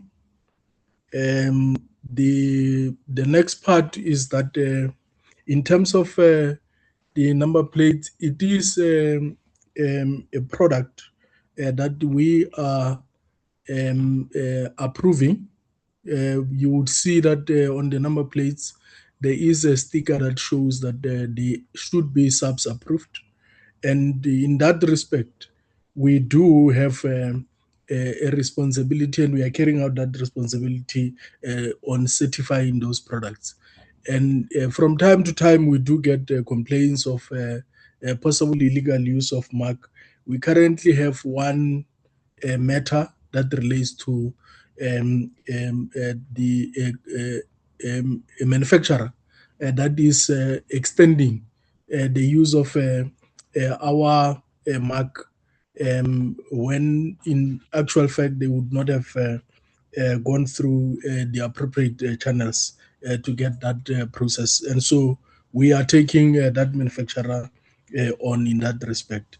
And if there is any issue that members of the public are aware of, we always advocate for them to contact us so that we can follow a due process of investigation and also ensuring that we cap the illegal use of the SABS mark, as this also borders on people using our IP without necessarily going through the channels. And the last point, which is the point that CE raised, is that we are in constant engagement with the National Department of Transport, as well as the provincial departments of transport, because it's a responsibility that they are carrying and having different responsibilities within this area. And we are fully engaged with all provincial government departments of transport to ensure that, in fact, currently both KZN as well as Gauteng, and I think the other provinces will be following, they have actually changed how the approval process must go. We don't necessarily approve manufacturers without their authorization. So that is a newer process that they have implemented. I think that would cover the issue around number plates. Thanks so much. All right, thanks, Chair. I think that concludes our responses. Thank you very much. Oh, sorry, I don't know if the chairperson on the CEO matter. Yes, thank you very much, CE, and thank you to the chairperson and honorable members. The board met this past weekend, and in fact on past Wednesday and Thursday, to discuss the TSU report and other related matters. And the status update was given on the recruitment process of the CEO. Chair, we could not divorce the TSU report findings from this process. And as we delved deeper into the TSU report, it became very clear to us that the gravity of some of the findings will be such that for some time, the top echelons of the organization will either be vacant or will continue to have acting incumbents. And we thought that would also affect governance, because the longer we have acting people, the more things deteriorate at the top. And we thought we need to engage with the minister in this regard, because as you rightfully pointed out, Honorable Chance, the term for the acting CEO will come to an end. The secondment will come to an end in the next 3 months or so. And that is a cause for concern, because we felt quite strongly that we will need stewardship to implement some of the findings of the TSU report. So we think whilst we are at the stage of screening the applicants, because the advert has just closed, we may need to re-engage with the minister and request his guidance regarding organizational continuity in light of the coming to an end of the secondment of Mr. Blake Mosley Fatula, vis-a-vis the implications for a number of top executives emanating from the TSU report. And we at all material times, we think as the board, we must place organizational stability and continuity at the top of the agenda. So I don't know if I'm being very cryptic, Chair, but this is a discussion that we still have to have with the minister for guidance and get the way forward. The process to recruit the CEO is proceeding, as I said, and is at the stage of the screening of applicants. To your point, Honorable Chance, of your disappointment in us, in particular myself and the CE, in not acceding to the request for meetings, I note that and must hurry to say that most of the issues you raise for discussion in the meetings you request have unfortunately been issues that are in the space within the ambit of the TSU report, the TSU investigation. And we found it a bit out of kilter for us to accede to meetings whilst the investigation was on. And I use the word largely. Most of the issues you've requested meetings on are largely within the radar of the TSU report. And therefore, I'm very happy that this has come to an end, meaning the investigation, and we will be able to articulate it at the opportunity when given by the portfolio committee, and I hear sometime in May. And you will therefore have an opportunity to raise some of the issues that you wanted to raise with us. You also mentioned whistleblowing, a flurry of emails on whistleblowing within the organization. I must say, Honorable Chance, that it concerns us as the board too. That not a week passes by when there is no whistleblowing email or complaint from the organization. But we take it in strides, given the chance, given the fact that we know quite well that we inherited an organization in distress. In many ways, Chairperson, a broken organization. And it will not take 9 months or 8 months of the acting CEO and the board to change that. We also note that whilst we act on a number of inquiries and whistleblowing emails to investigate the veracity, we also recognize that a number of these whistleblowing emails emanate from what we believe are cells within the organization, sleeper cells, if you may, within the organizations that may or may not be in agreement with the turnaround direction of the organization. So we take them with a pinch of salt while we acknowledge and delve deeper into the veracity of the allegations. Oftentimes, it becomes quite clear to us that we are dealing with, at times, very disgruntled employees, and we need to treat that within the context of a declining morale that we need to invest more in rejuvenating, as the CEO has already said. So a number of activities will follow that will go towards roadshows to rebuild the broken culture that we found in SABS, because it boils down again to a culture of, gossip, a culture of conspiracies, and internal strife, which we need to get down to and deal with. And it will take us time, but we are quite confident with the direction that the acting CEO is taking, together with the support of the board, to restore a culture that works for this very important organization. Thank you, Chair.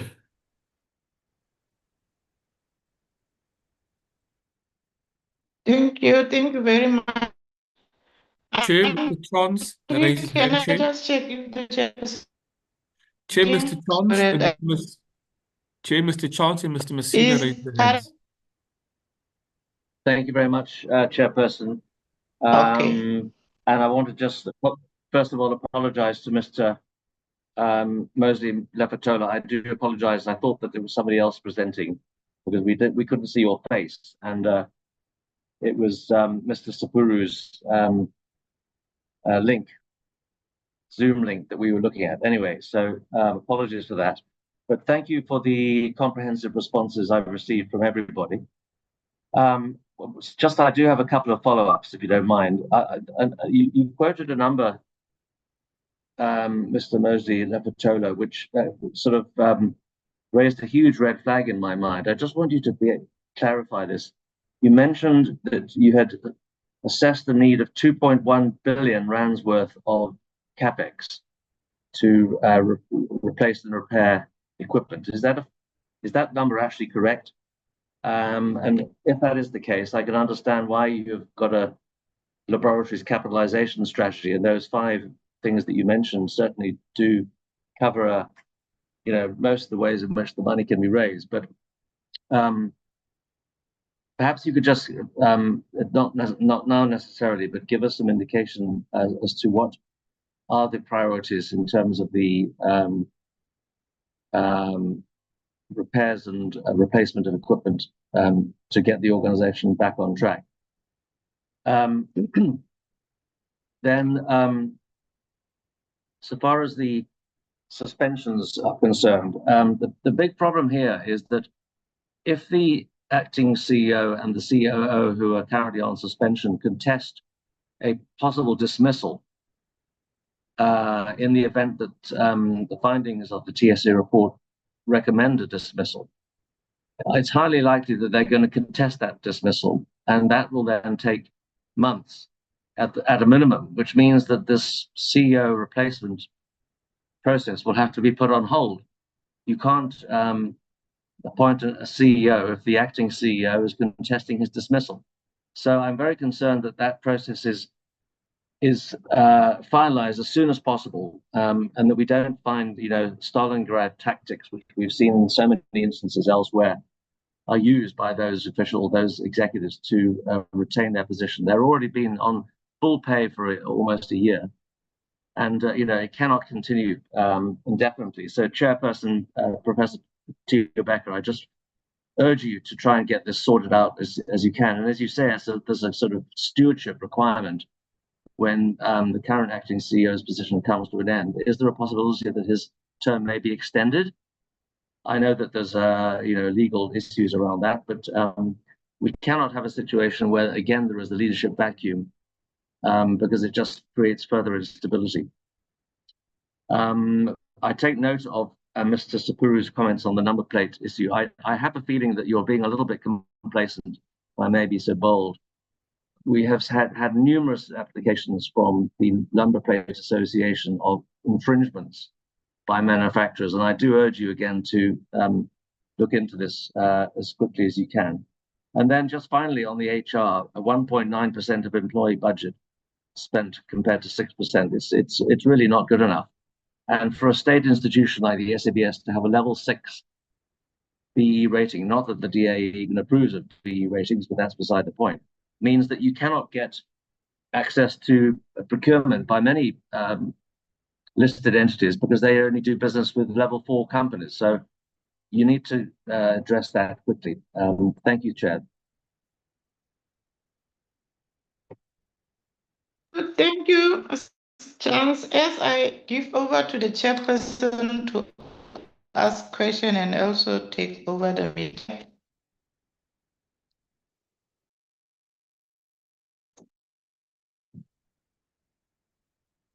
Chairperson.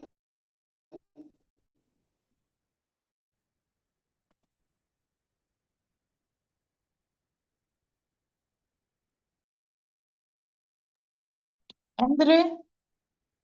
Chair, there may be some connectivity problems. I do not. Okay, is the chairperson in the meeting? He is in the meeting, Chair. He's on the platform. But it's also Yes, I'm Can you take over your yes, I'm meeting here. also? Okay. No. You are running the meeting. I'm just part and parcel of the meeting. Okay. Acting Chair. Yes. Now, I just wanted to ask 2 last questions. So the acting CE says that the suspensions are linked to the report. At a point when they come to present, can they assure us, can they at least give us evidence? Because I don't think that you are necessarily quite correct as it pertains to your executives that were suspended. So that's the first thing. The second thing I just wanted to, I remembered after my first input that there has been some complaints from SMMEs, which are not necessarily related to SABS, but they have to do with SABS. For instance, they're saying in the petroleum space. They're saying that when they go for government contracts, and these are typical distributors, which are SMME in nature. So they say that if they go to looking for those contracts, they are required to have SABS certification. Yet the product, they source it from different suppliers. And SABS has been unable to assist these SMMEs from time to time. I want to understand if there are some measures on the side of SABS to assist smaller guys so that they can not be excluded in the SCM space. Thank you very much. Thank you, Chair. Can we now get responses? No, thanks, Chair. Thanks, Chair. Can I proceed? Yes, you may proceed. Yeah, no, thanks, Chair. And we note the questions that have been asked and would comment as follows. Honorable Chance, the recapitalization funding required, yes, it's correct that it's 2.1 billion, covering the 28 or 27 laboratories, that we actually have. And as I indicated, that in terms of the recapitalization strategy, we have divided the laboratories into those that are actually star performers. Now, those that are star performers are plus minus 5. Those that are star performers are plus minus 5, and we've actually identified what the actual amounts is needed to ensure that those 5 laboratories will continue to be star performers, and what upgrades are needed, what modernization of equipments and systems are needed, etc. All right.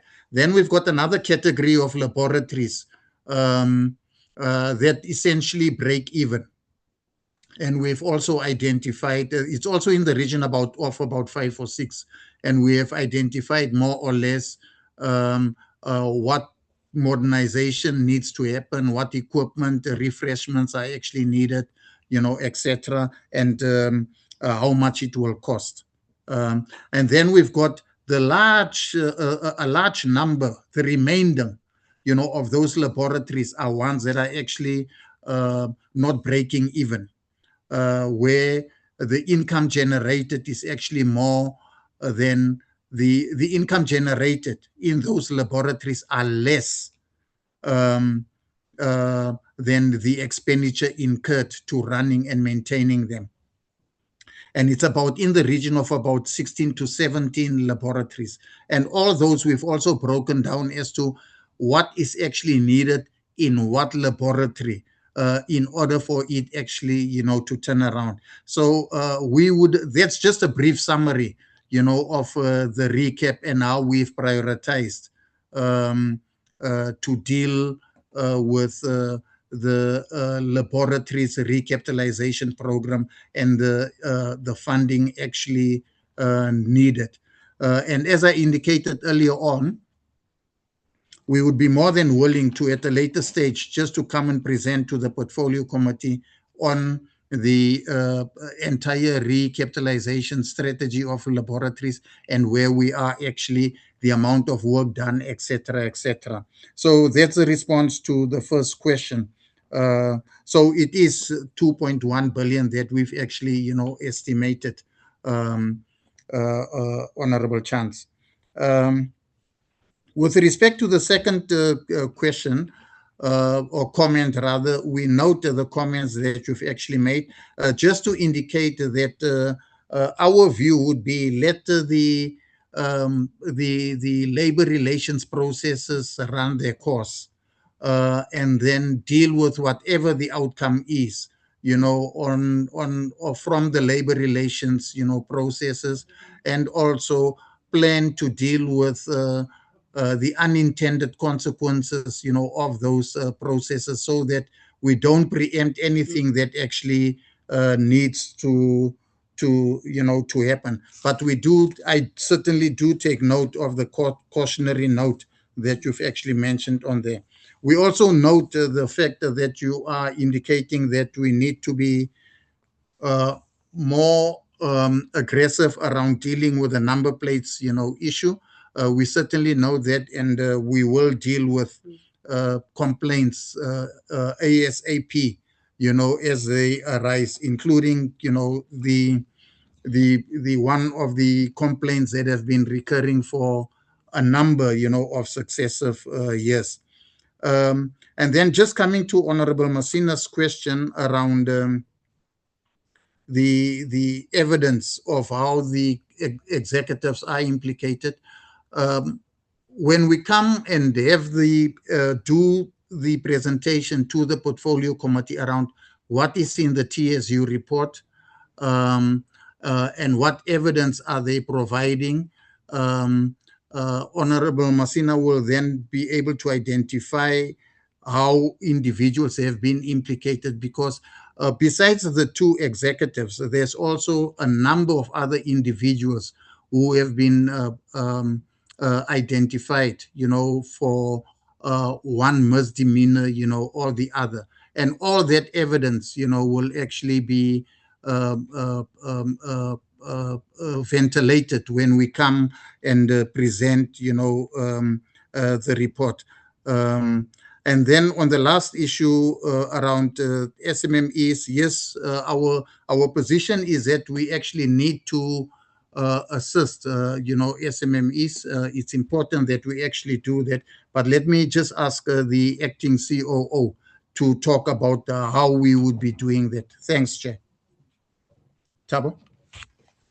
Thanks, Chair, and thanks, Honorable Masina, for the question on the petroleum distributors. We do have a program to support SMMEs, and this we are doing in partnership with SIDFA, who part fund their access to our services.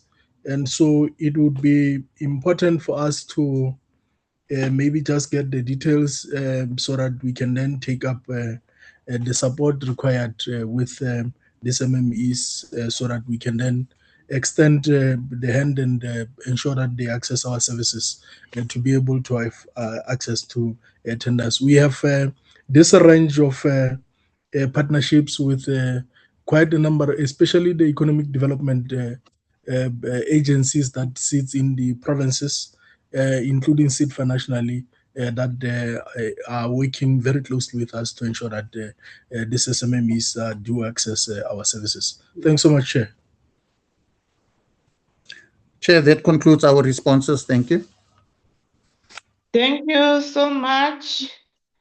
Let me take this opportunity to give an opportunity to the DM before we go to another presentation. DM? Thank you very much, Chairperson. And just to not to rehash, because I think we've covered it quite substantially, but the sense of urgency that which these matters need to be concluded is a shared concern, and it's a shared priority that we too have. And just to say that, the capitalization of the laboratories request is something that I really do think that the committee should take up. And perhaps even, Chairperson, I'm not too sure how many of your members, or if the committee has already visited SABS, that maybe, when you do that presentation, to perhaps do it with an oversight visit, because sometimes, seeing the institution firsthand as opposed to just getting PowerPoint presentations go a long way. So with that, thank you to the SABS team, and thank you to yourself, Chairperson and honorable members. And thank you for allowing me to be excused. Thank you, DM. Let me also take this opportunity to thank all the members in the portfolio committee, and also thank DM for his input to the meeting. We are looking forward waiting for the letter from the minister to come and report to the committee. We are also looking forward for a visit. I think we will engage in the committee as to how are we going to do it. The chairperson is also in the meeting. And also thank you for your presentations. We note and appreciate the improvements that has been made in SABS, but we also note the challenges that has been highlighted in the presentation, and hope that in our coming meeting you will have a look into it and also see how you could have managed to resolve some of the problems that has been highlighted. And then thank you very much for all presenters that has been presenting in the meeting. We really appreciate your work and thank you so much. Thank you, TM. Andre, can we now go to the other presentation? Correct, Chair. It will be led by the Commissioner, Ms. Chepe. Thank you.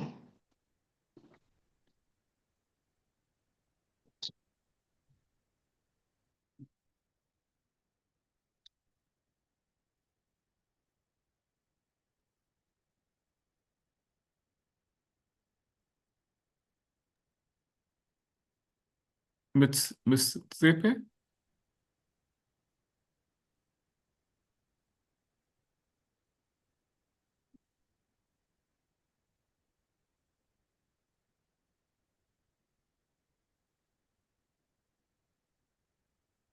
The right chair has been given to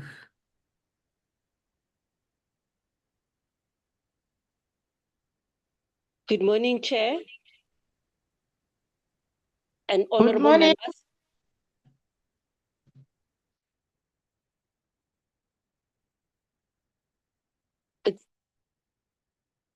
It's an absolute pleasure, Chair, to be here.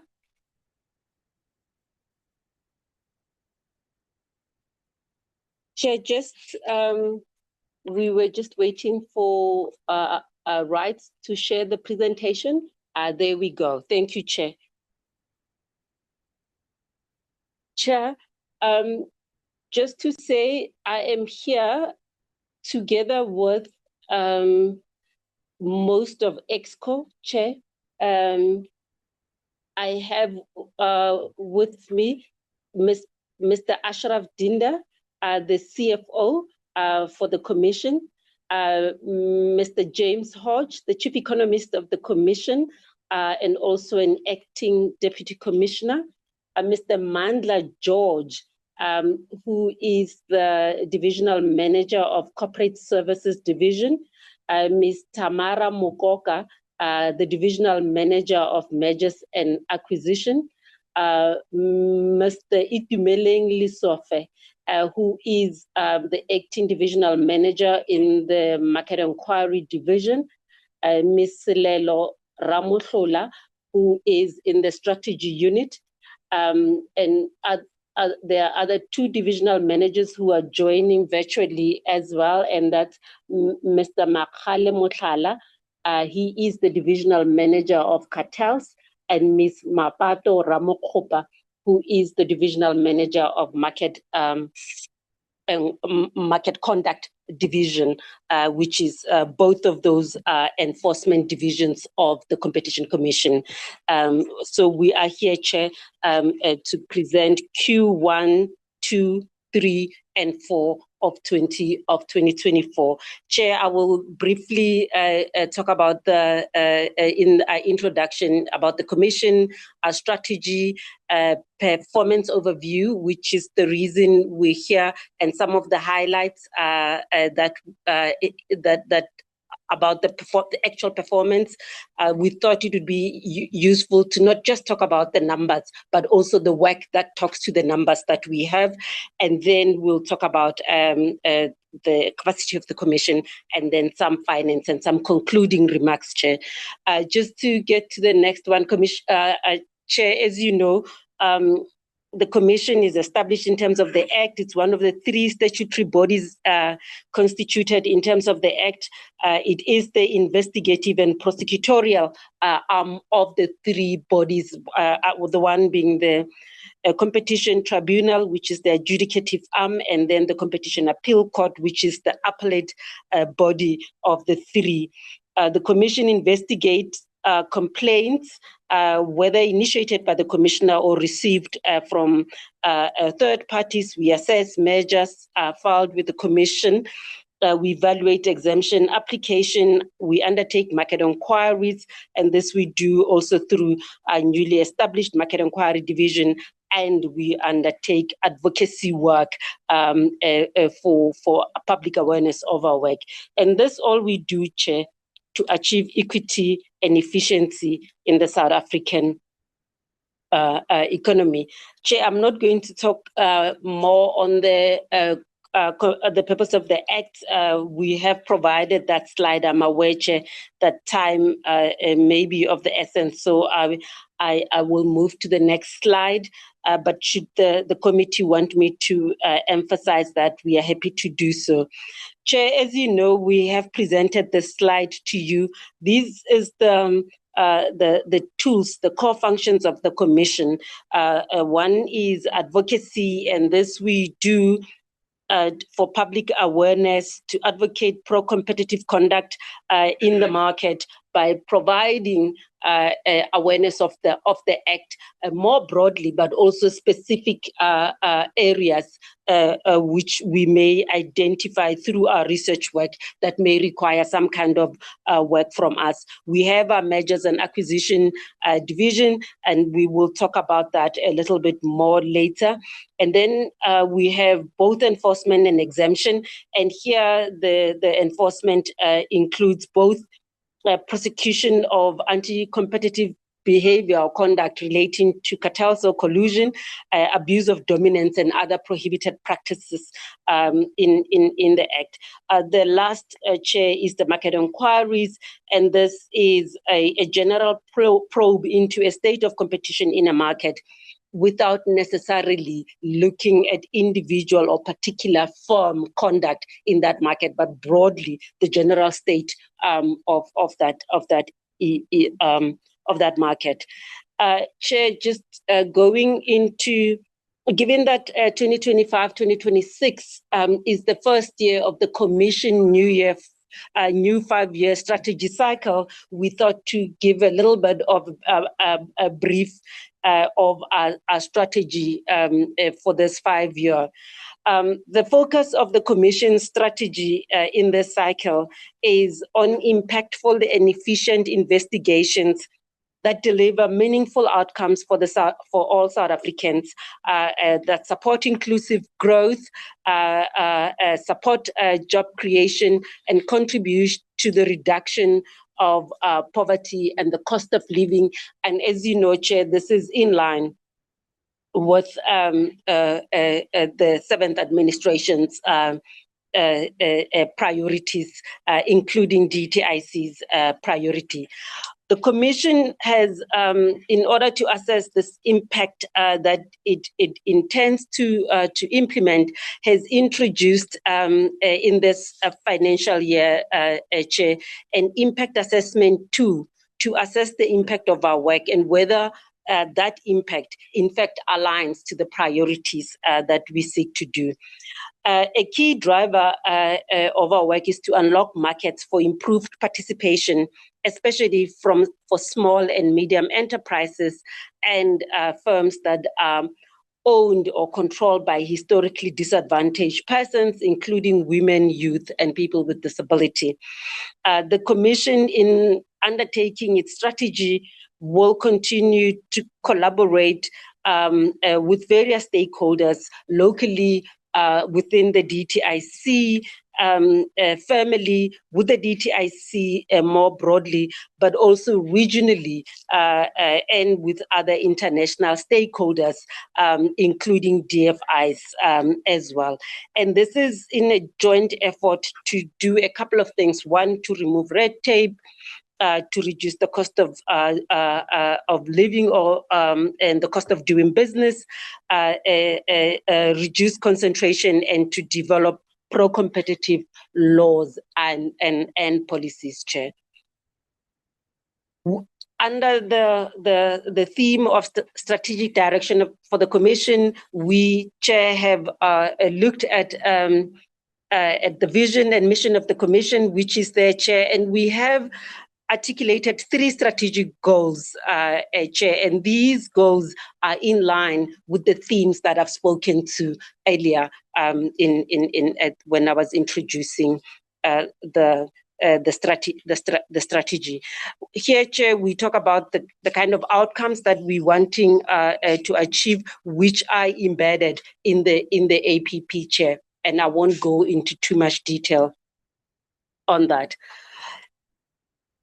Part of the strategy is to recognize that in order for us to have impactful outcomes, we need to prioritize.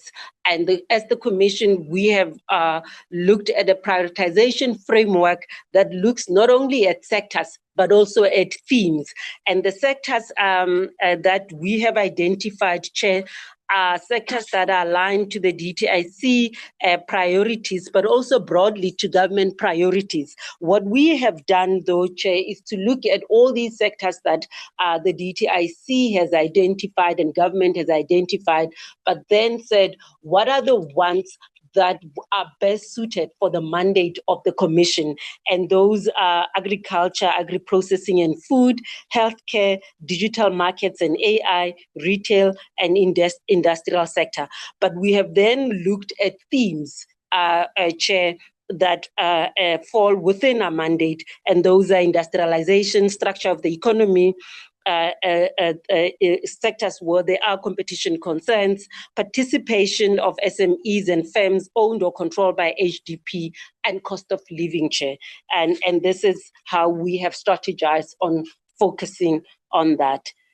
Then, Chair, I will come to performance overview for Q1, 2, and 3. For this financial year, Chair, the Commission has 39 targets. And how we perform, Chair, in Q1, as you will see, is that we had a performance score of just above 80%. In Q2, we had a performance score of 76%, and we'll talk to that, Chair. And then in Q3, we had a performance score of just over 85%, Chair. The applicable targets in the quarters, we had in Q1 we had 11 applicable targets, in Q2 21 applicable targets, and in Q3 we had 14 targets. We did not meet 2 targets in Q1, Chair, and in Q2 we did not meet 5 targets, and in Q3, Chair, we did not meet 2 targets. We exceeded 1 target in Q1, 3 targets in Q2, and 2 targets in Q3. We met 8 targets in Q1, 13 in Q2, and 10 in Q3. There were targets that were either not triggered or not applicable, so we don't report on them. Just to talk, Chair, on the targets that we did not meet in the quarters. One of the targets, Chair, was a target in Q2, and that was a target on finalizing the concentration reports, Chair, but that target is being met in Q4, Chair. So while we would not have met it in Q2, from a timing point of view, we are meeting that target in Q4, Chair. The other target that we did not meet was the target on audit outcomes. But that target, Chair, is also a timing issue because we had met the target prior. So we have an audit outcome as we would have targeted it. It was just a timing issue on that as well. And then, Chair, the other target that we didn't meet was a percentage of HR spend in learning and development. While we didn't meet that target in Q1 and 2 and 3, we are meeting that target in Q4. So cumulatively for the year, we would have met the target. The other target that we had not met was a market inquiry, and that was the media and digital platform market inquiry, which we had not met, but we have subsequently met that target. Chair, you would see that the final report was completed and published in November of 2025. The other target that we didn't meet, Chair, is compliance with the BEE certificate, and the other is a payment of invoices within 20 days. Those two target, Chair, we have not met them, and we are not going to meet them even at the end of Q4. And we have assessed that, and we are not able to do that. In relation to the BEE, although we are working on, we have done the work that is required. The verification, because this was the first time we had put it in our APP, the verification process and what was required was not met. But we are already working in this financial year to ensure that in 2026-2027 we will have met this target. And we are also working, Chair, on improving our processes on payment of suppliers, Chair, to ensure that we do pay our suppliers in the required period. And this is even below the required period of 30 days. We have reduced that to 20 days to ensure that we do meet this target, Chair. I just thought, Chair, to go a little bit on this overview, just so that the committee is aware of where we are struggling. But as I say, in the most of them, we are going to meet the targets in the quarter. Chair, I now want to move to measure control, Chair, and speak on some of the activities that we have done. In this slide, Chair, we're showing you measure activities for Q1, 2, and 3 for 2025 and 2026, but we are comparing it, Chair, with the same period for 2024 and 2025. And what you will see, Chair, is the increase in measure filing for 2025, 2026, particularly in Q2 and Q3 compared to the same period in the year. You also seeing an increase in the finalization of measures in that period for 2025, 2026 compared to the previous year on average. We're also seeing more measures that are approved without conditions in this period, and then a bit of a reduction, Chair, in conditional approval of measures. In 2025, 2026 for Q1 to 3, we have not prohibited any measure, and there were only 3 measures that were abandoned in this period. One of the key issues, Chair, that we get is on turnaround times on assessment of measures. And Chair, I'm happy to explain, Chair, that if you look at that a bit of a graph on your right, you will see that if you look at 0 to 20 and 21 to 40 days, it gives you that a percentage of 68% of all measures in Q1 and Q3 were completed in 2 months. That is 40 days, Chair. And that is essentially saying we complete most of our measures in a period of 2 months. And 96% of all measures were completed in 3 months.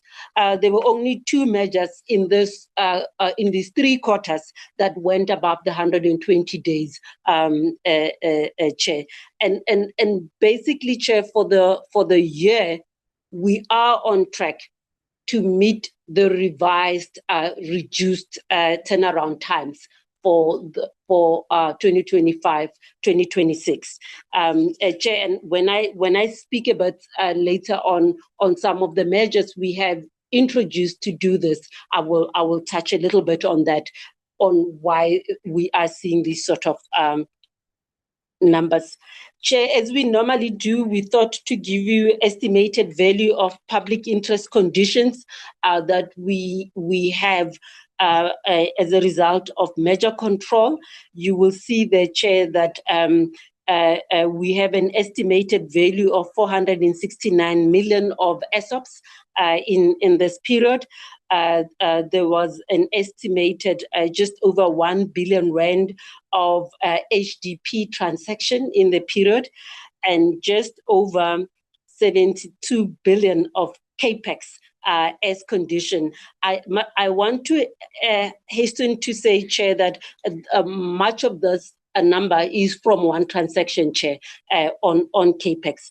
Other commitments, Chair, which relates to the promotion of small and medium enterprises and firms owned by HDP, firms including skills development commitments, procurement commitments in line with Section 12A3C of the Act, that comes to approximately 2.9 billion rand, and Chair, 90% of that is from one transaction.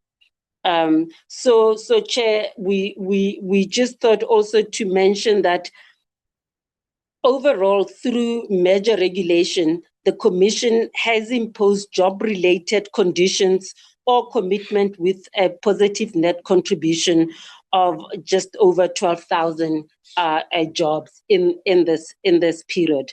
And so, Chair, I just thought to speak about that, and that essentially when we do public interest assessment, we continue to focus on transforming markets and lowering barriers to entry to ensure the sustainable incorporation of SMEs and HDP into value chains of large or market-leading incumbents, Chair. And those are just the figures that you see there. One of the issues, Chair, I know we get asked also is on conditions. Currently, Chair, we have a large list of conditions that we're monitoring in measures, and that's just over 600 measure conditions. We continue to strengthen and resource this function to ensure that these transformative and competition protective conditions that we impose through measure regulations are monitored in a timely and effective manner in support of workers, firms, and new entrants. And we continue to receive complaints that we investigate and we look at that. The case study here, Chair, that came in this quarter was a complaint that we received after approval of the Canal Plus measure with conditions, and that you will recall, Chair, the tribunal approved that on 22 July 2025.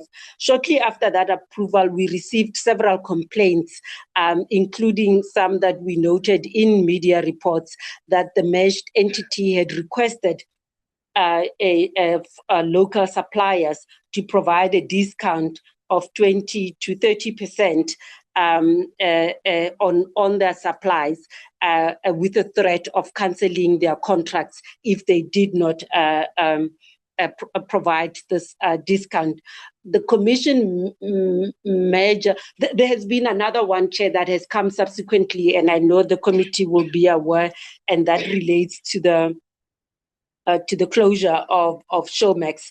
But what has happened with both is that the Commission Major Condition Monitoring Team has investigated this, both these complaints. With respect to the first one, the merged entity, we in fact approached them and informed them that this might amount to a breach of the conditions relating to where they had committed to procure services, to continue procuring services from HDPs and SMEs on no less favorable terms and conditions as those that were applicable before the merger.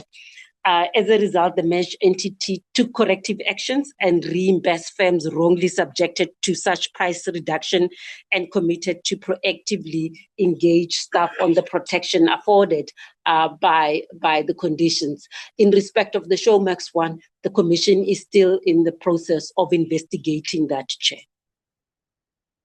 Chair, as I said, the Commission has taken a number of initiatives to review its merger filing and review processes, and has identified various opportunities to improve the efficiency of merger regulation processes. And this is part of a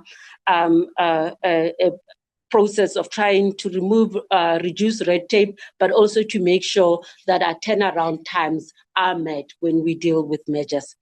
Some of the issues identified include complex competition analysis, significant public interest concerns, finalization of appropriate remedies and conditions, and complexities in identifying appropriate purchases by business rescue practitioners where there is a divestiture condition, for example.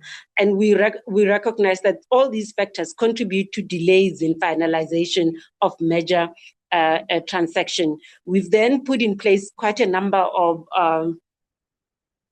processes. One of that was to publish a pre-merger filing consultation guidelines in terms of Section 79. And what the guidelines essentially do is to enable parties to a merger to voluntarily consult the Commission in an informal, non-binding, but confidential pre-merger filing process to raise whatever concerns that they may have or get an indication from the Commission of any concerns that they may have. And that way that will facilitate efficient and timely assessment of merger transaction once they have been formally filed. So any firm proposing to enter into an acquisition or a merger may then seek a pre-merger filing consultation with the Commission to discuss any complex issue that they may have, whether it's competition or significant public interest concern. And that we're hoping that through this process, we will reduce the time for finalizing mergers. One of those, Chair, as well, is you would have seen, Chair, and at the appropriate time we will come and speak about that, is that there has been a publication of a draft regulation to increase merger threshold for filing of mergers. And I think those are some of the things, Chair, that we are trying to improve turnaround times and efficiencies relating to merger control. Chair, I'm going to move then to market inquiries. As you know, one of the Commission key areas of focus in this period is lowering or removal of barriers to entry that protect large incumbents and keep small and innovative rivals out of the markets. And here, all divisions are required to contribute to this overarching objective. And here, Chair, I'm going to speak a little on the media and digital platform market inquiry that was finalized in November 2025. The final report was released on 13 November 2025. The findings largely, Chair, is that global platforms dominate key gateways through which South Africans access information, and that includes firms like Google, Meta, Microsoft, TikTok, X, and AI companies such as OpenAI. When it comes to social media, we find that platforms such as Meta, YouTube, X, and TikTok play a massive role in distributing news to South Africans, particularly within community and vernacular audiences. We also found that AI chatbots and large language models of AI have scraped online news content without compensating the original content producers, and this has raised significant questions about the future value of original journalism, which affect the media sector in South Africa. A number of remedies and recommendations were imposed, and these are designed to restore fairness, transparency, and sustainability in the South African media ecosystem. Chair, there were agreements on remedies that were agreed to, and with Google, which includes YouTube, Meta, TikTok, and Microsoft, and there is settlement discussions that are happening with X as we speak. And Chair, largely these remedies are already being implemented by these large platforms, and that is the value you get in a market inquiry, Chair, because you can then engage with the platforms themselves to design remedies that are impactful and that gets implemented almost immediately. Chair, with regards to Google and YouTube, a 688 million media support package was agreed to fund national media, community media, and vernacular media. And as I said, this remedy is already being implemented. Google also agreed to extend its transparency measures that it has that is being imposed on Google from the EU, which will then improve visibility into advertising costs and publisher payments, and will remove self-preferencing practices within its ad system. And we know, Chair, that this has been one of the critical areas as advertising was a key source of income for media houses in South Africa, and the introduction of these big media firms have threatened the sustainability of that source for the media in South Africa. So we believe that once you have all of these measures that are being implemented, it will mean that that revenue as a source comes back into the media system, ecosystem in South Africa. All social media firms have also agreed to grant automatic access to their monetization programs for the media and to support viability and maximize viability and revenue for the sector in South Africa. And some of these, Chair, have not been implemented elsewhere other than in big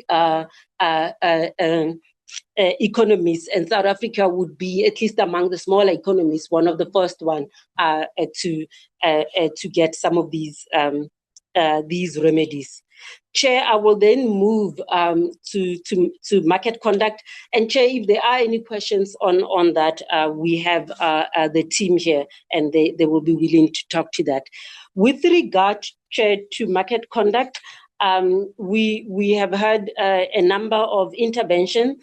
I'll start first with PalePack, and this was a case that we ultimately investigated, referred to the tribunal, but then reached an agreement with PalePack to stop the conduct that the Commission found to be exclusionary. And PalePack is a dominant firm in the production of injection molded plastic containers. It had entered into long-term exclusive agreements with large paint manufacturers, which required or induced them not to deal with other competitors of PalePack. This reduced competition and kept smaller firms from being able to compete effectively with PalePack. After a successful investigation, Chair, as I said, we decided to refer the matter, but we entered into a settlement agreement with PalePack, which entailed PalePack removing these exclusive agreements and thus eliminating barriers to entry and allowing for participation, particularly by small and emerging competitors here. And PalePack then agreed to a 150 million a settlement to develop and support SMEs and HDP in the sector to enable them to enter and participate in the sector.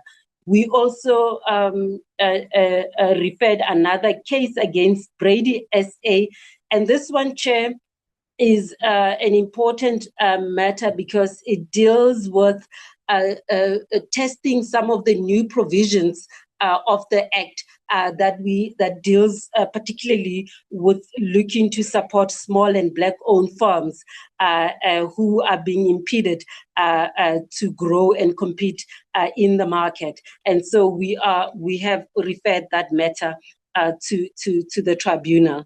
We have initiated another case, a buyer power complaint against Bolt for imposing unfair pricing conditions on suppliers, and this would be SMEs who are largely who are suppliers, and we're talking about drivers here, Chair, who, as we say, are SMEs and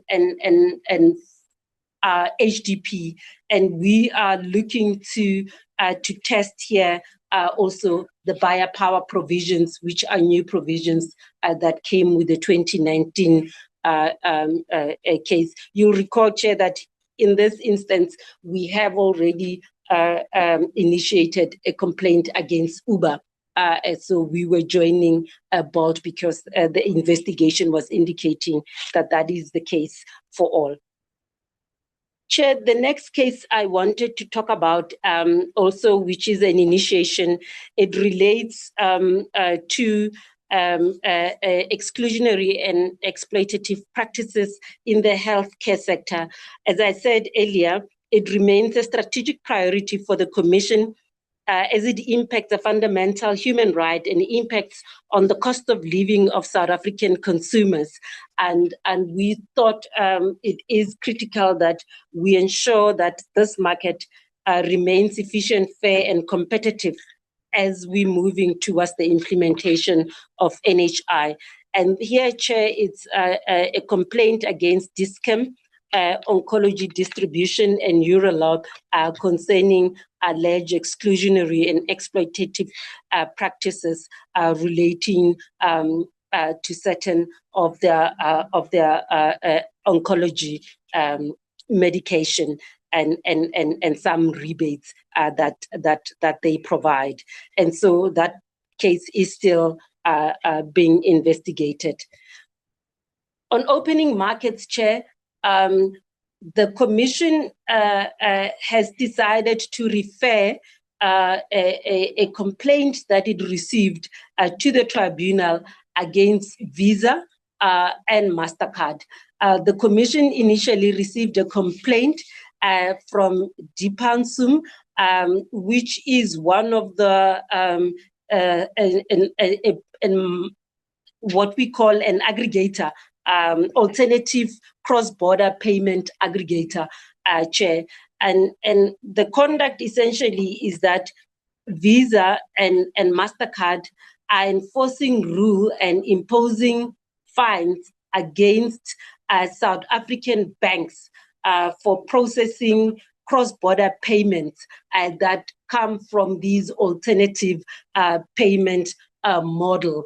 And we investigated this conduct, and we found that it has some anti-competitive effects, which result in higher transactional fees for South African consumers and impede alternative payment providers from participating and expanding in this market, and that is in contravention of the Act. We are engaging in discussions with one of the respondents in this one.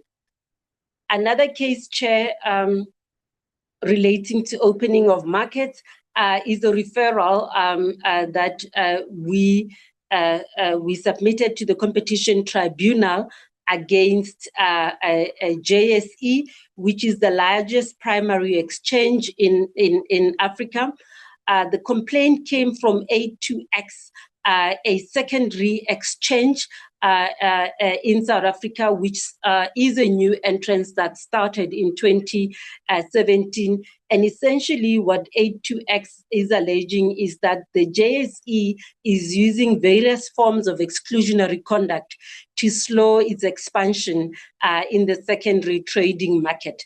The Commission has investigated the matter and found that the practices by JSE have constrained cross-platform trading, increased costs for brokers, and delayed A2X growth and ability to reach break-even in contravention of the Competition Act. The matter, as I said, has been referred to the tribunal. The Commission is looking for remedies that intend to foster greater cross-platform trading and enable competition between JSE and A2X or any new entrant that may want to enter this market. We have engaged with the Financial Service Conduct Authority to try and see in the long term how we can look at ensuring that there is a greater intervention on cross-platform trading in the market, Chair. Chair, I'm going to move then to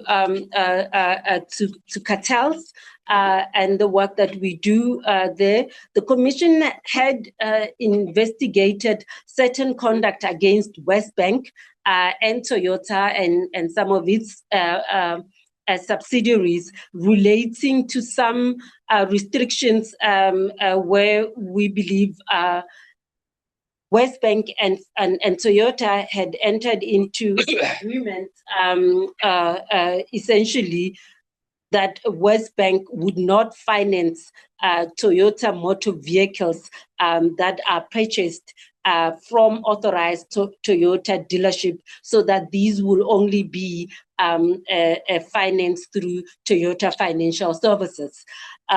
We investigated the matter and we referred the matter to the Competition Tribunal, but we were able to enter into a settlement agreement with the respondents, whereby they've agreed to pay a penalty of 30 million and have agreed to remove the restriction that prevented Westbank from financing Toyota motor vehicles purchased from Toyota dealership.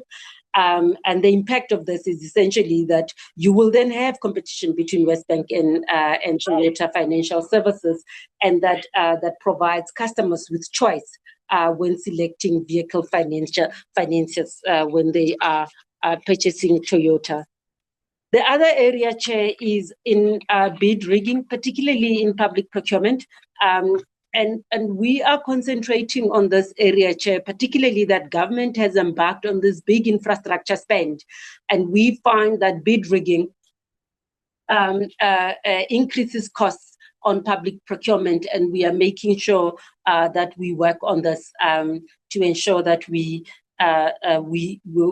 cap this conduct and reduce costs for the public purse. We have referred a case against EOH, which relates to alleged price fixing and collusive tendering when responding to a tender from the Department of Water and Sanitation.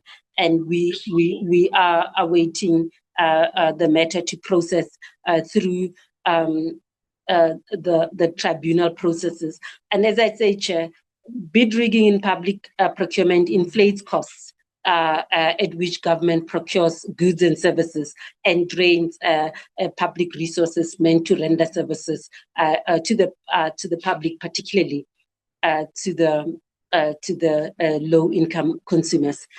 Another intervention, Chair, relates to price fixing in private student accommodation. We received a complaint from the Department of Higher Education that private accommodation providers are engaged in some collusive behavior here, and the Commission is investigating this matter. Chair, we are over and above investigating it. We have decided to go into an advocacy program as well on this. And we say this because, Chair, we believe that this is another area. If there is some cartel conduct that is happening in the area, it does have an impact on budget for NSFAS.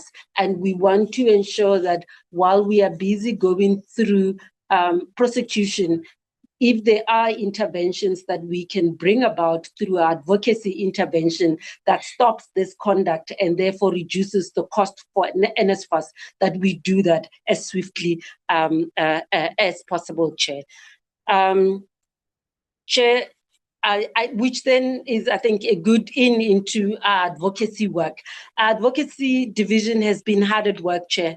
One of the key interventions that they have been doing has been, they called a cooperative roundtable with various government and private sector stakeholders on how we support spaza shops, because this is a key activity that is happening, particularly in local economies in the township. The purpose of the roundtable was to showcase and share with various stakeholders all the interventions and programs that are happening in this space. And if there are any digital innovations that are happening, if there are any financial programs that are there to ensure that we all work together and not in silos in trying to support spaza shops. We are monitoring this work. A report came by, and how further work as the Commission we will engage in the coming financial year to ensure that this work continues. You will recall, Chair, that we also had a grocery retail market inquiry. This was completed just before COVID. And with COVID, what you had is that some of the remedies or recommendations that were imposed at the time had not been implemented. So the advocacy division, working with the market inquiry division, is actually following up on monitoring some of these recommendations to ensure that they are being implemented. We've seen that large retailers are reporting progress in improving payment terms to SMEs and HDPs. We are looking on further work on how we can have some effectiveness of enterprise and supply development program and transformation initiative to ensure that there is equitable access to shelf space by SMEs and HDPs in this regard, Chair.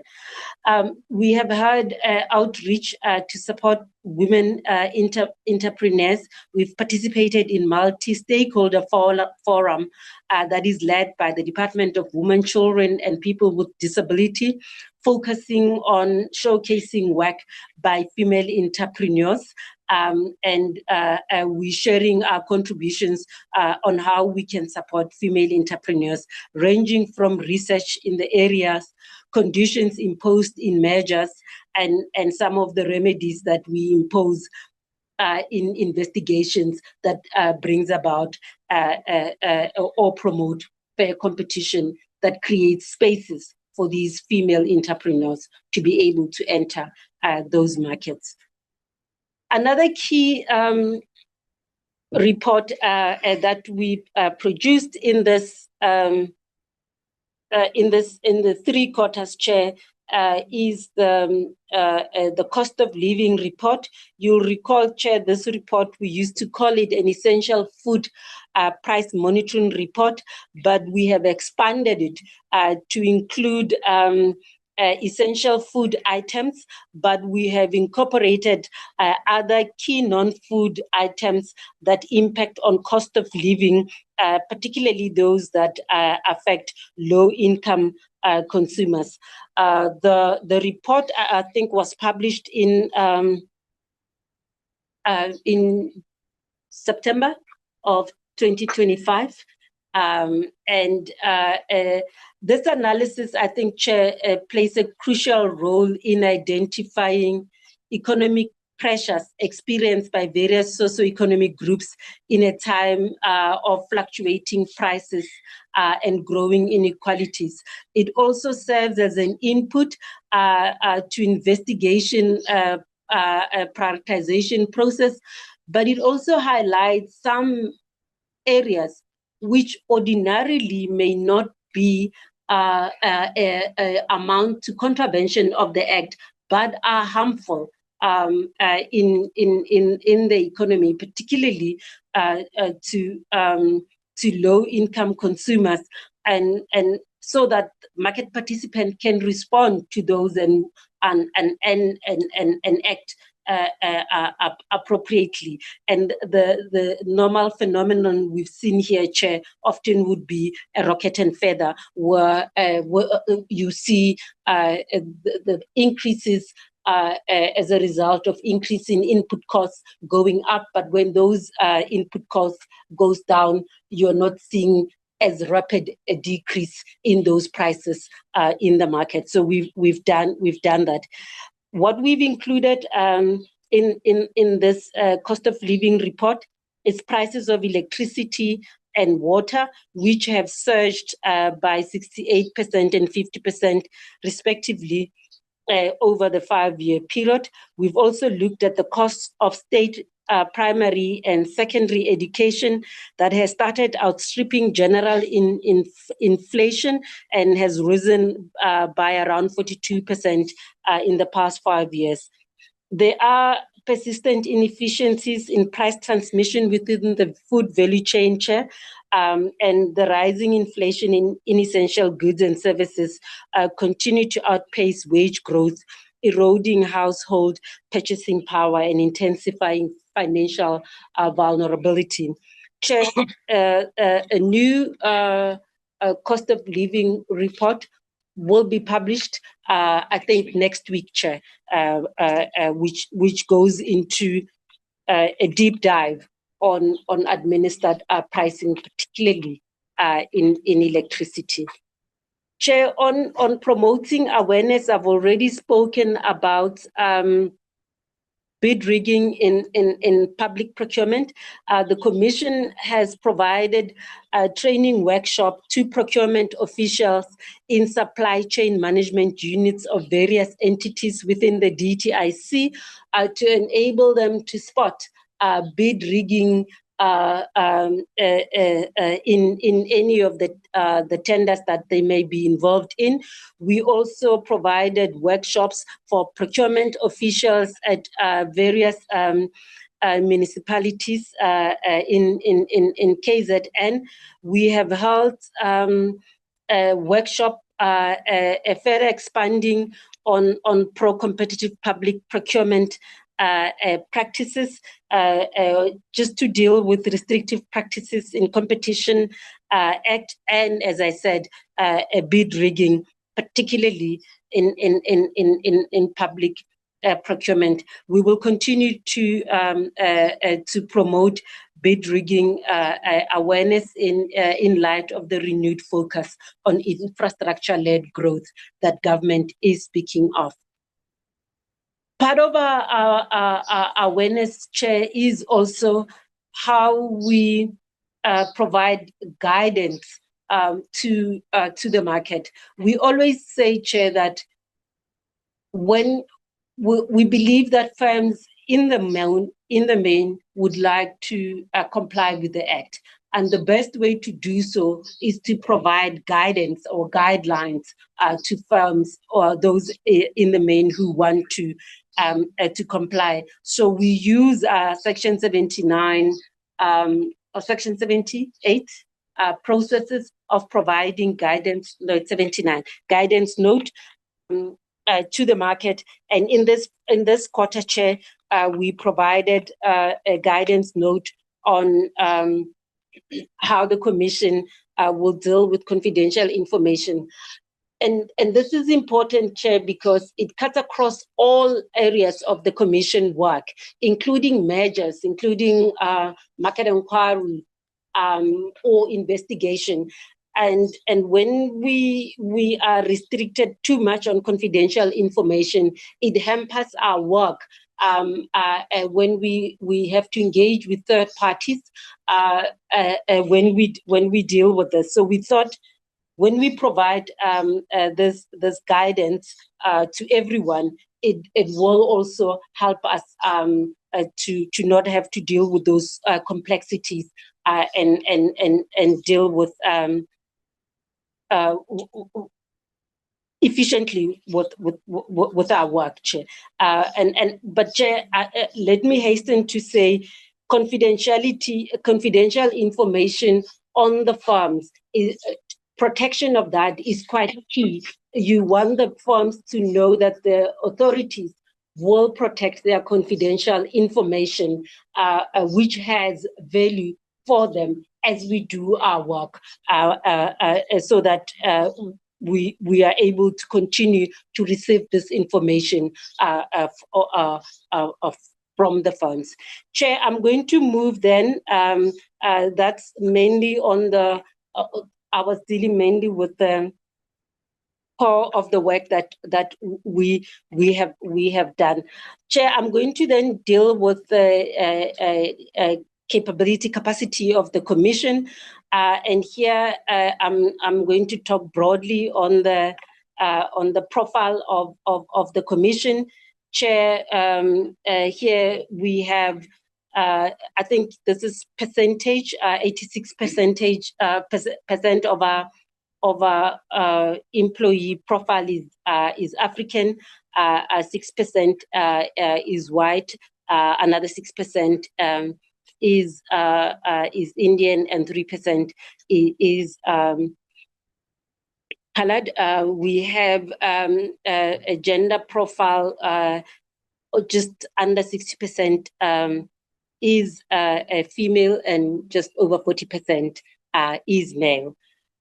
Chair, I thought also to speak a bit about our cadet program, which is a 2-year program where the Commission employs 22 graduates from different diverse universities, and that cohort started now in February of 2026, and it will be until the end of at the beginning of 2027. We have also introduced a 6-month learnership program to equip graduates with necessary training to obtain their qualification at universities. And we are currently in the in the process of assessing the applicants. The interest we've received in the market on both of these programs is quite large, Chair, and it shows the dire need by graduates to be in employment. For the cadet program, we received over 3,200 applicants, Chair, and for the learnership program, we received just over 5,000 application. Chair, with regards to our digitization program, we are looking at this as well, and this is a program to try and have an ease with which we have our processes, including major regulation, including our enforcement process. We are also looking at improving and developing a management information system to improve on the one that we currently have. Chair, before I conclude, I will then hand over to the CFO to deal with the highlights on our financial information, and then I'll conclude, Chair. Thank you. Thank you, Commissioner. Good afternoon, Honorable Chairperson and Honorable members. So in terms of the highlights of the Competition Commission's financial information, we wish to report that we're still ensuring that our financial management is prudent, and we are cognizant of the fact that we operate in a fiscally constrained environment, and therefore we do whatever we need to do to ensure that our expenditure and our processes are aligned to ensure cost-effective spending. In terms of our income, we receive most of our income from the TTIC in the form of a grant. However, we do generate some additional income from our own resources, being our merger-related fee income. And there we've managed to outperform the budget for quarter 1, 2, and 3. We had an income of 78 million compared to a budget of 54 million. In terms of interest, which is our other smaller component of income, we've received 15.9 million rand of interest compared to 14 million. And then in relation to our expenditure, we've spent 403 million against a budget of 351. However, 58 million rand of that is related to expenditure from related to prior year commitments. So we have quite a few, especially legal matters that are not confined to one particular financial year, and therefore those matters proceed into multiple financial years, and we therefore have to create commitments for that, so that we don't eat into the spending of or the allocation of the current year. And in relation to that, we have 58 million rand, and if we take that expenditure out, then we're in line with our budget. In terms of our spending for quarter 4, we aligned with our revenue expectations for the quarter, and we do expect that we will overspend, but our spending will be in line with our budget. Chair, just to maybe highlight, we don't necessarily show the or the balance sheet here, but our balance sheet is very small. We have 30 million rand worth of fixed assets and a small amount of cash on hand, and hence we don't necessarily highlight it here. Thank you, Commissioner. I hand it back over to you. Thank you, Chair. Just to conclude, Chair, just to say that, Chair, we do remain focused on ensuring that we do the work that we do, which is competition regulation, in an impactful manner, geared towards achieving the objectives of the Act. and this we do as a mechanism also to contribute to the priorities of government and in general, but also the DTIC in particular. We continue to prioritize our resources to ensure that we get greater outcomes, particularly in those priority sectors and priority strategic themes, and that will enhance our enforcement capability and improve also on our monitoring of the remedies that we impose and conditions that we impose, either through measure regulation enforcement and market inquiry. We will continue, Chair, to continuously improve on the productivity and performance of the staff, including digitizing some of the processes that we have to ensure that we are more efficient in the work that we do. We will continue to deploy all of these tools that I spoke about to support government as it grapples to deal with these economic challenges that are affecting mainly the poor and small and medium enterprises and HDP firms. And Chair, here we just wanted to thank the committee and do say that we will continue to come, Chair, and speak to the committee on some of the work that we will be finalizing in this quarter. I know, Chair, we did promise that we will come and speak to the committee on the concentration report as soon as it is published, and that will happen next week, Chair. It will be published, I think, next week, and we will then find time, Chair, to come and speak to the committee on that. Chair, this brings me to the end of the presentation, and I'd like to thank the committee for the time. And we will look forward to the questions, Chair. Thank you. Thank you very much, Commissioner. That was a detailed presentation. Can I now give over to the members for inputs? Chair, we have Ms. Slazo Webster at the moment, Chair, and Mr. Yes. Yes, Honorable Webster. Thank you very much, Chair. And thank you to the Competition Commission for the presentation. I think the first that I want to almost give a disclaimer about is that I am going to drill in on the Canal multi-choice merger, particularly because it was presented by the Commission as a case study of its performance in merger regulation. And so I really want to use it to interrogate, first of all, whether our competition framework is delivering real outcomes. And in this instance, given the multi-choice Showmax issues that are currently at play, particularly for SMMEs and HDPs. So my first question is about the complaints that came to the Commission post the merger took place, shortly after the merger took place. And so there was an intervention where SMEs and HDP suppliers had been pressured into discounts and they faced payments disruptions. And now there are still further concerns that have been raised. I want to ask whether this reflects an isolated incident or is it a broader pattern of post-merger kind of behavior?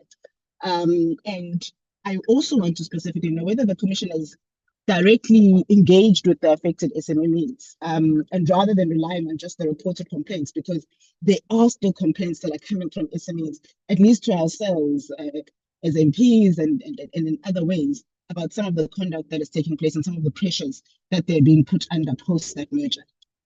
The second is this, it's around the fact that merger conditions will, according to, kind of the framing and the process that the Commission follows, that they require procurement from SMEs, from HDPs on terms that are not less favorable than what they used to do.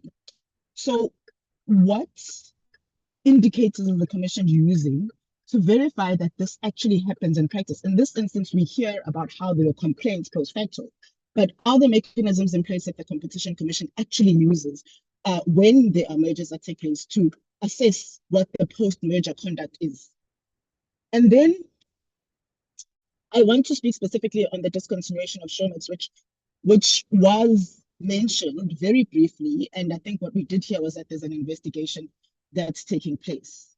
So there's a number of things that are happening, and I think it's important to raise them on this platform with regards to Showmax and which are risks which are taking place. So it's important to get a sense perhaps of what the timelines are, what the possible interventions could be from the parts of the Commission, because currently some of the issues that are being raised is that there's mechanisms that are being used, like voluntary separation packages. And that ultimately is retrenchment in many ways without calling it retrenchment.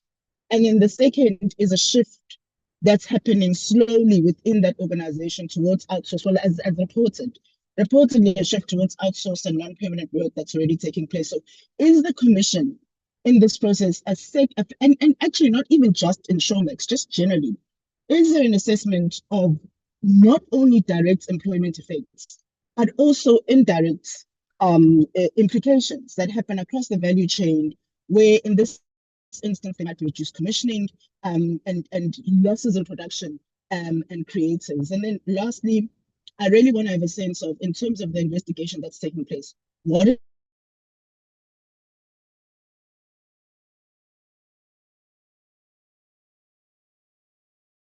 and any other affected stakeholders expect a clear outcome. And I'll say this. And it's not just about Showmax, it's about every other instance where there has been post-merger conduct of this nature. It's the fact that by the time you conclude the process, there could already be, as I outlined, that there's already VSPs that are being offered. There's already reduced production and commissioning that's already happening. By the time you conclude, there could already be economic impacts, particularly on SMEs, particularly on workers.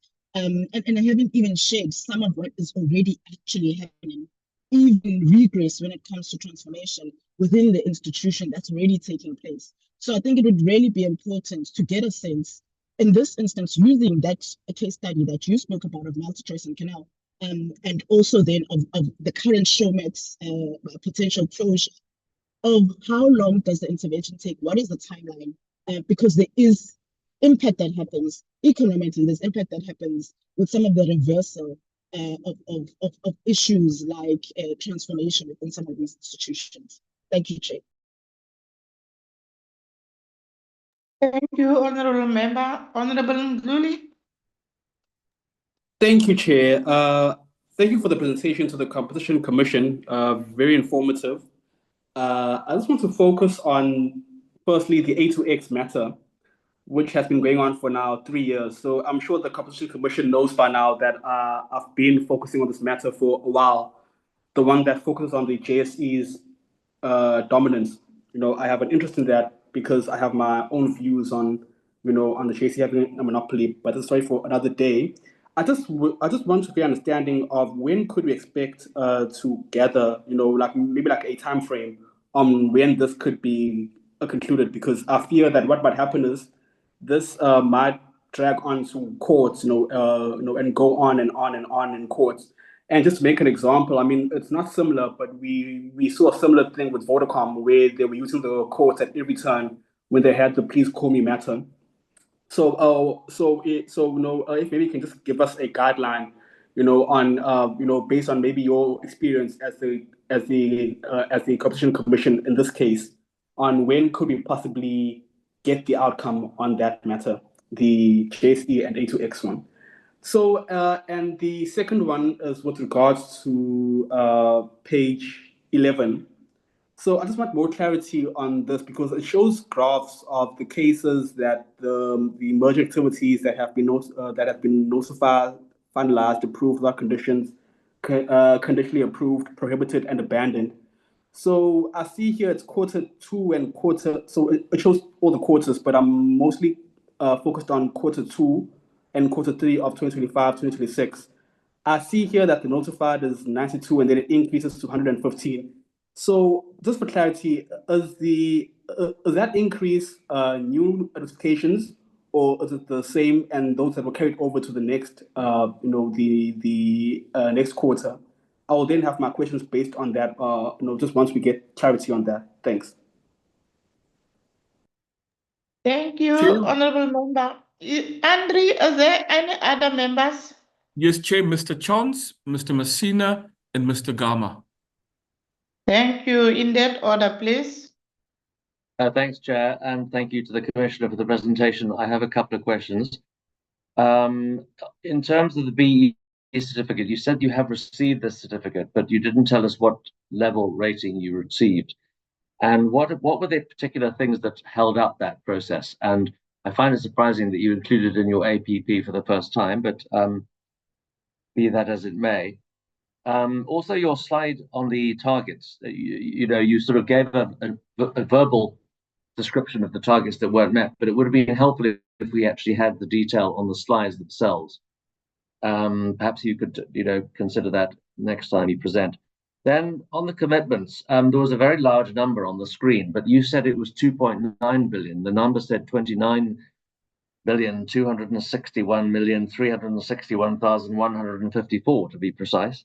But maybe you could just clarify: is it actually 2.9 billion? And if so, what was which company was the one that made up most of that amount?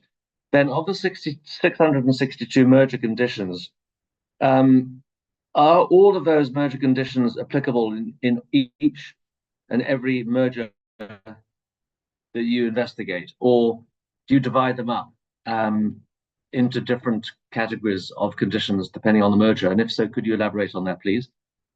Then the 688 million rand media support package, over how many years is that package applicable, and will it be reviewed again? Is there a periodic review of how much money is going to be raised and paid out, and how is it determined who receives that money? What mechanisms are in place to try and ensure fairness when that money is distributed? And then the same applies to the 150 million rand PAL pack commitment. That seems like an awful lot of money. I remember the Walmart amount. That was quite a long time ago, but that was less than 100 million, as I recall. But over how many years is the PAL pack commitment apply? And then finally, the Spaza Shop roundtable. Is it possible for you to share with the committee any report that came from that roundtable? I would be very interested to see what response was received. I attended a workshop or a event in Dobsonville recently, where over 100 Spaza Shop owners and informal traders were present, expressing significant reservations and concerns about lots of different issues. So I'm sure many of those came up in that roundtable. It would be helpful if we saw that. Thank you, Chair.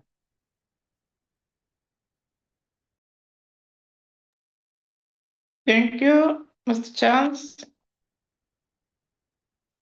Next. It's Mr. Messina, Chair, followed by Mr. Gama. Okay, thank you. Honorable Messina.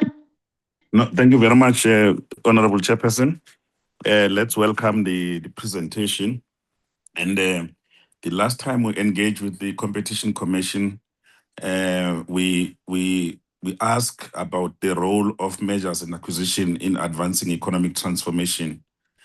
And we engaged as the committee on how its role in mergers and acquisition was being used to advance economic transformation. And there was a concern that the Commission did not appear to be actively advancing transformation outcome during this transaction and to ensure broader access of HDI. With regard to issues of ownership, management, and control opportunities. In addition, the committee was of the view that the limited financing opportunities for HDI to participate effectively in mergers and acquisition is a major challenge that is being faced. And then we proposed about 8 or 9 interventions, and I want to check with the Commissioner how far are those. just to refresh the minds of the committee and the people of South Africa, as we said, firstly, we need enhanced transparency in the buyer selection to create opportunities for HDI and new market entrants. Secondly, we propose a locked-in period for HDI partners, which should be built into the approval conditions to ensure that transformation is sustained and is meaningful.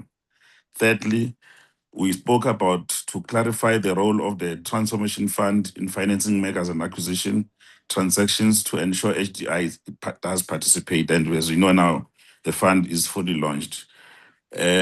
Number 4, we spoke about the strengthening institutional partnership, including optimizing the existing memorandum of understanding with NEF and explore partnership with PIC and ITC, amongst others.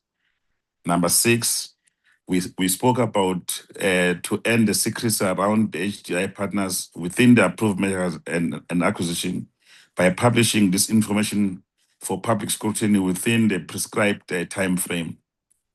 Number 7, we spoke about establishing a credible centralized platform such as the central supplier database, possibly housed at NEF or elsewhere, to enable large companies to identify prospective HDP participants during mergers and acquisitions, so that they don't come with their individual preferred or same people in the deals. Number 8, we spoke about, we made a proposal on the release of the list of HDP companies or individual, including details of any loans or financing arrangement that were used in these deals to promote transparency and accountability. And number 9, we made a recommendation that the minister should consider publishing draft regulation in terms of Section 78 of the Companies Act, while the Commission could issue guidelines in terms of Section 79 of the Act. And then, in our view, we were saying that this will codify the framework for Commission scope to consider the transformation element in the measures and acquisition. And finally, to introduce a robust post-transaction monitoring system integrated within the BBBE Commission's monitoring framework to track long-term transformation outcomes. So these are the things that we had said. Now, when the commissioner was addressing some of the issues that are being raised by members, in particular, when we were giving the numbers of ESOP, HDI, CAPEX, and all that, all these figures are not supported by either an addendum, just to be confident that these figures are real and they exist. The conditions, as being said, I don't think that I did not get a sense that there has been a movement in terms of that which was proposed by the committee. So I wanted to understand or get a briefing in terms of those issues and request the commissioner to take us into confidence. Thank you very much, Chairperson. Thank you, Honorable Member. Honorable Gigaba. Here is Honorable Gama. Thank you, Honorable Gama.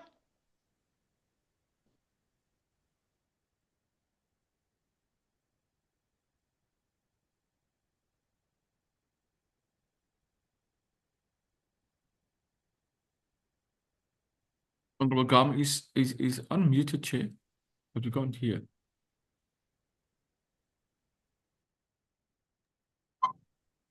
Honorable Gama, you may come in.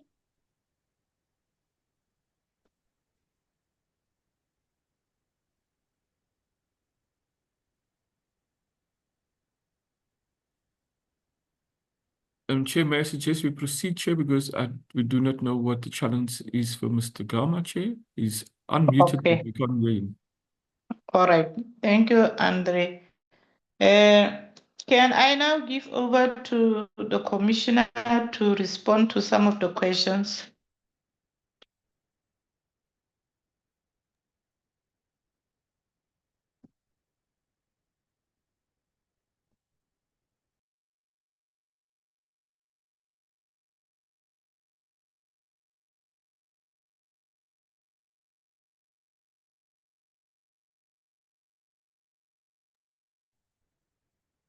Andre, can you still hear me? Okay. Chair, Mr. Gama is on the platform. Maybe we can get his question before the commissioner responds, Chair. Okay, Commissioner, can we give Honorable Gama an opportunity and then you will come after him? Thank you. That's fine, Chair. Thank you. Yeah, no, I'm very sorry. I think I have a problem with the other gadget on the microphone. I need to fix that. Thank you very much, Commissioner, for a comprehensive presentation. Mr. Masina, I think, has asked a number of the questions I wanted to ask together with other members. So I'm just gonna find out from you the concentration report. You've said that you are working on it, and that it might be completed in Q4. I just want to get a sense of when exactly we might expect that, because I think it's slightly behind. We were expecting it in Q3 in terms of the last discussions that we had. And then the issue that I found out around anti-competitive behavior, and I don't know whether it's a matter that has come to your attention, but I'm bringing it to your attention nevertheless.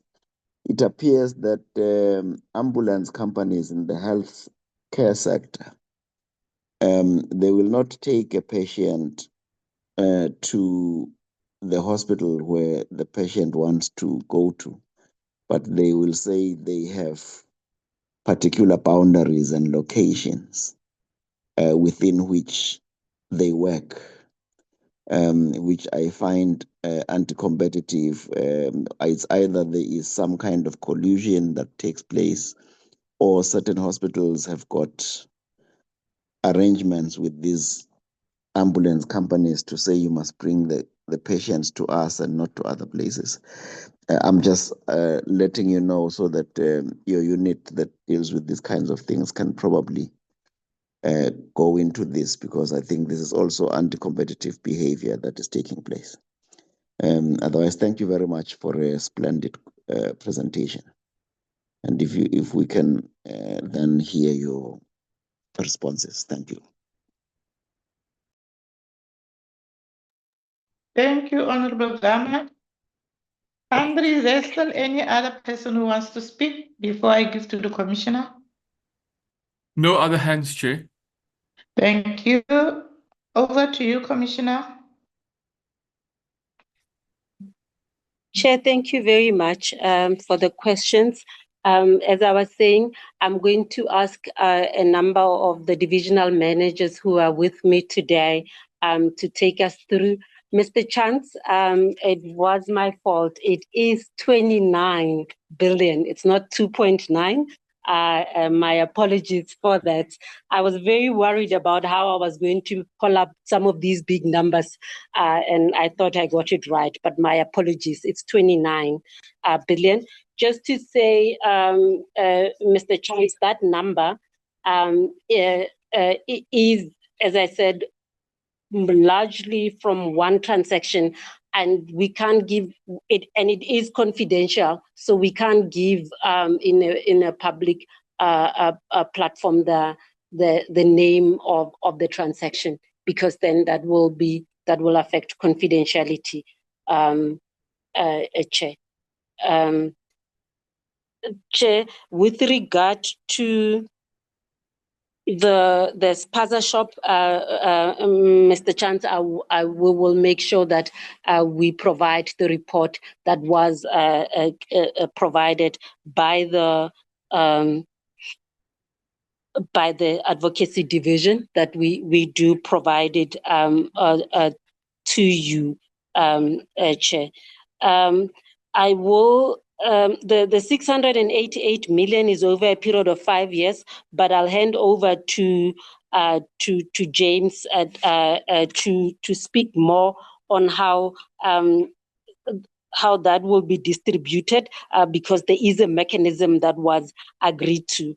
On the 150 million as well on PalePack, I will ask I will ask Ms. Mapato Ramokgopa to get into that, Chair, in more detail. On A2X, Mr. Mdluli, it is so we have filed the referral. That's how we refer to the tribunal. JSE has responded by filing an answering affidavit. We are in the process of filing a reply, and then the process will then go before the competition tribunal. That does take time. Mr. Mdluli, and it's not just on this matter. We are finding that abuse cases in the main, they just take long. And it's because of the nature of the work or the complaint itself. It doesn't incentivize swift resolution of a case like that from the respondents themselves. So they do take time, but we do try as much as we can to get it done swiftly. Obviously, there are also challenges with capacity at the tribunal that also adds to how long some of these matters do take, but it does take time. In relation to page 11, Mr. Mdluli, it is new cases. It's not an accumulation. So we received 73 measures were filed in Q1, 92 were filed in Q2, and 115 were filed in Q3. Mr. Gama, in relation to the concentration report, when we last spoke, we did say it will be in Q4. And it's because it requires so much work in getting to it. That's why it was actually meant to be Q4 and not Q2, as we had initially put in our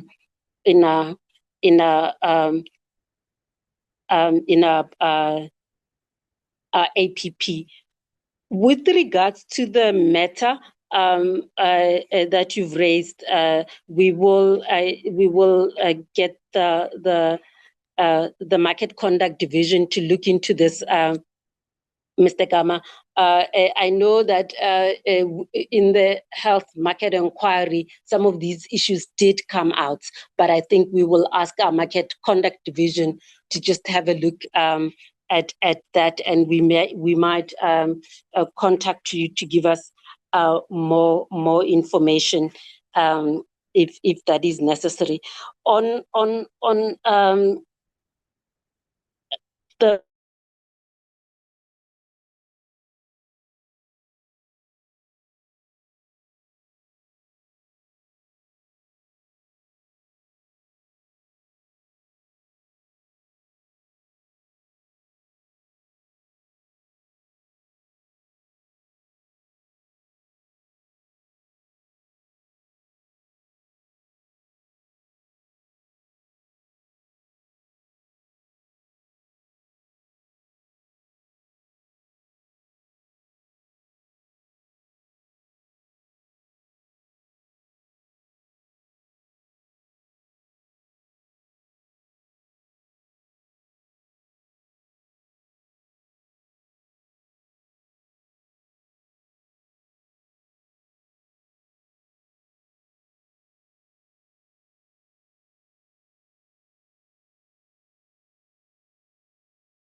do get them right. It's just how we get the process going that we should be able to comply. Then on the issues raised, I think by Honorable Masina. Honorable Masina, we did touch a little bit on some of this in the slides. Just to say, with regards to the issue on the role of the transformation fund to fund HDP that may be coming through conditions. I think I know that DDG is here, and we have engaged with them to make sure that that is one of the many roles or functions that the Transformation Fund will be playing. And you would have seen in the presentation, we did speak about some of the diversity conditions that we speak of, where there has been difficulty with either finding HDP firms or funding for HDP firms. And that is something that I think within the DTIC is understood would also fall within some of the role of what the Transformation Fund would do. In fact, in one of the cases, we had a diversity chair, and the trustee was struggling to find firms. We were engaging with the NEF, and this was before the Transformation Fund, to see if they can help to identify firms and help with funding on those firms.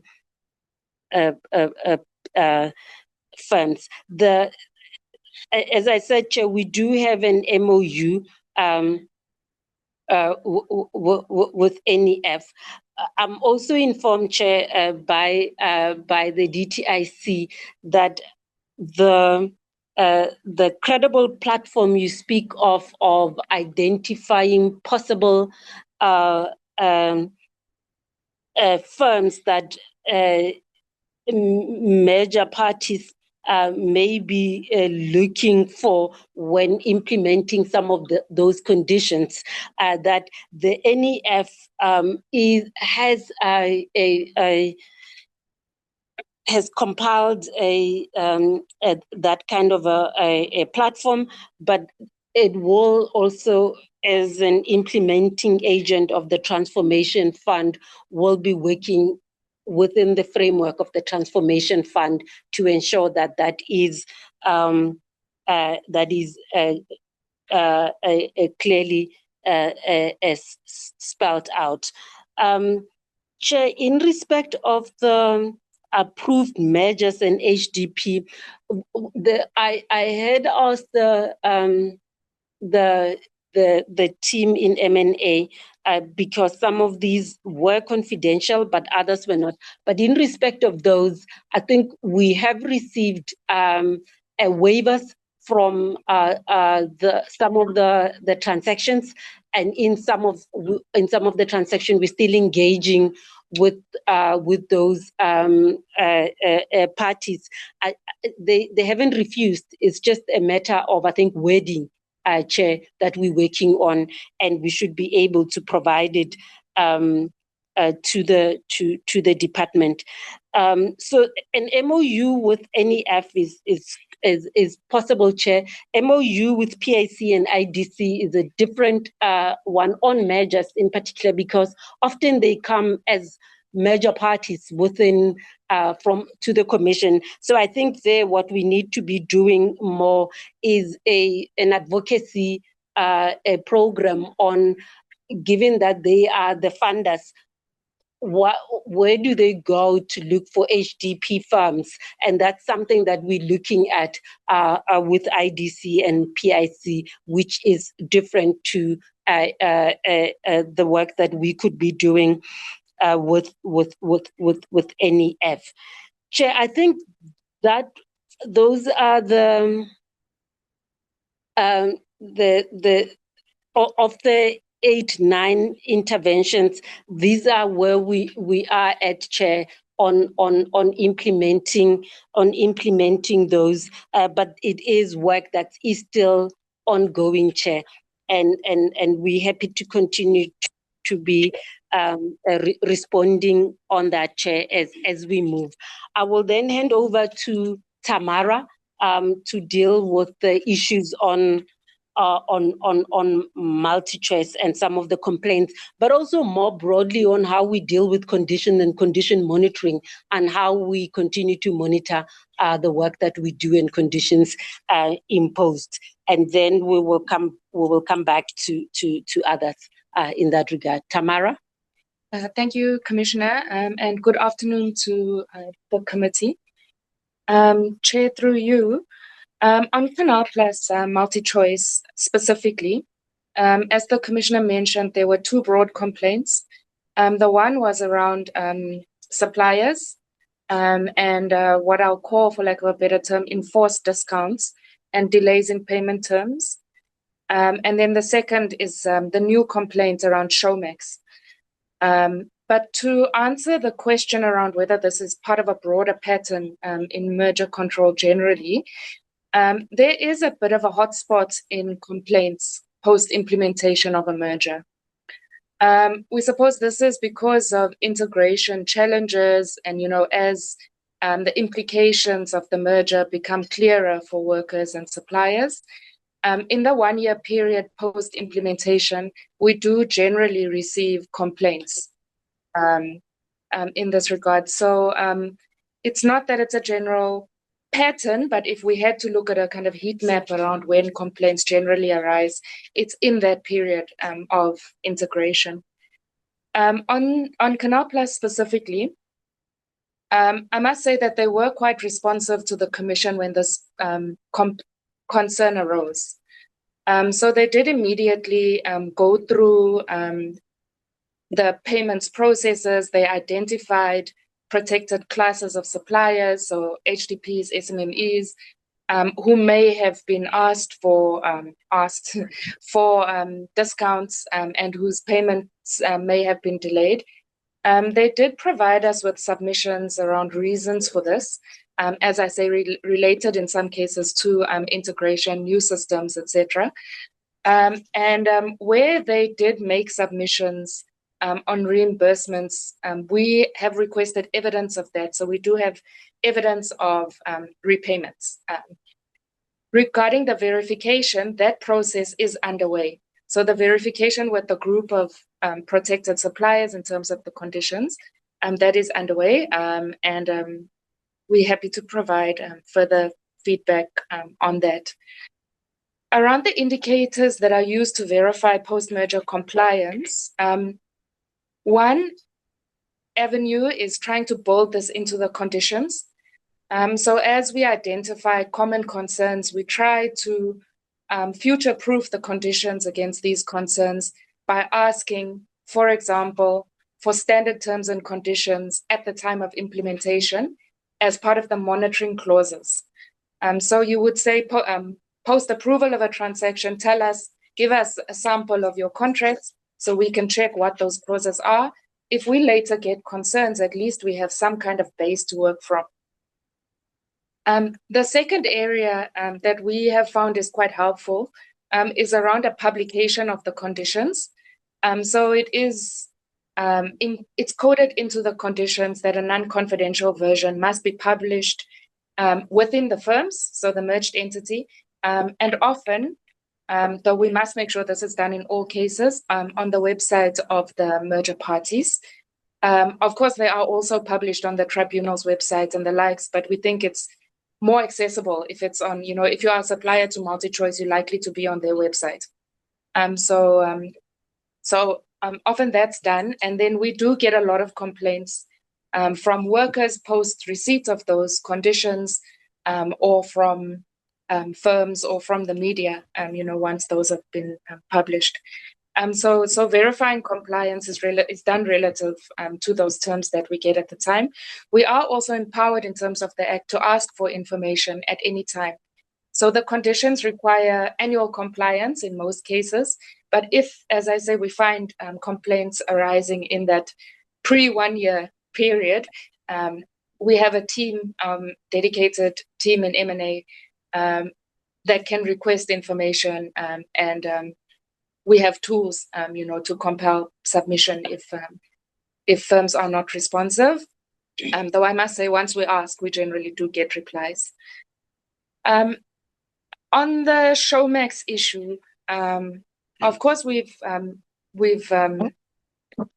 Can I ask that you be briefed, and then if there are any other matters, you will write to the committee and report it. Because now I've go over the time. We were supposed to have the meeting until 1 o'clock. So may you proceed, but very briefly. Noted, Chair. Okay, so on Showmax, there are two things that we're investigating. It's whether this could have been foreseen at the time of the merger, so that's an issue of disclosure. And then secondly, the conditions still stand. So conditions related to procurement and commissioning of content. So we will, of course, evaluate whether or not the closure would affect those conditions around employment and procurement. Thank you. Thank you, Chair. Thank you, Chair. Chair, I will ask James just to talk on the 688 million package on media and digital platform, and I'll ask him to be quick. Very quick, in a minute's time. Thanks, Chair. The final remedy for Google is available on our website, so the members can visit that and get the detail. But in short, there's 3 packages of money. The one is contracts with mainstream national publishers. So that's your national broadcasters as well as print publishers, valued at 71 million a year. And those are standardized contracts and are based on payments which are based around the number of stories provided and other criteria. That is a contract with Google and managed by Google. The second group is for smaller independent publishers, and it's 38 million per annum over 3 years with matching funding for years 4 and 5. And there it's on application to improve the digital news production and skills at smaller publishers. And that fund is managed by an independent fund manager, and it has independent oversight board, and 5 people are appointed based on their expertise to rank and adjudicate on the applications. So that is independent of Google and of government as well. And the third category is a 45 million per annum AI innovation fund for 3 years that will be managed by Journalism AI, which is housed at the London School of Economics. And that funds, again, on application for AI innovation in the news media. So it depends on who applies and the quantity of their application. Thank you, Chair. Thank you, Chair. Thank you very much, Commissioner. Andre, I think, is there any other issues? Because I want to close the meeting now. Chair, just no other issues, Chair. As you indicated, the Competition Commission will provide responses in writing that was not answered, Chair, and we will await those responses if that's in order, Chair. Thank you. Before I close the meeting, is there any other matters of the committee or business that we need to stay behind for? Nothing to stay behind for, but just to let the committee that we'll probably meet next week to consider 2 reports, Chair, and standing minutes and the program. Thank you. Thank you. Okay, thank you. Thank you, Commissioner, for the presentation and the responses that you give on behalf of the Commission.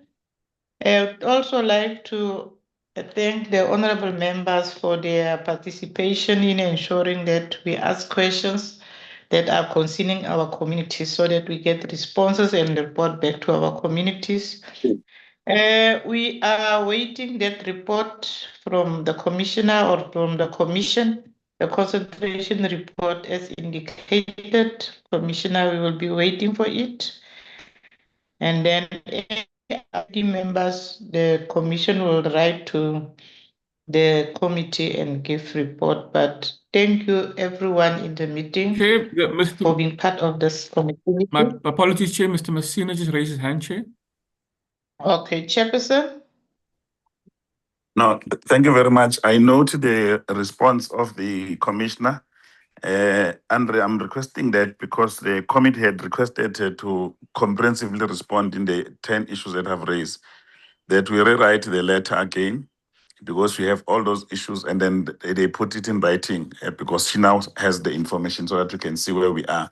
And where there are difficulties in sharing the information, let them state the reason so that we know where it is because, we want to make sure that the process is fair and is transparent and it's open. Thank you. No problem, Chair. Thank you, Chairperson. And like I said, thank you to everyone who have been part of the meeting. This meeting is now officially closed. Thank you, Chair. Thank you, members. Thank you.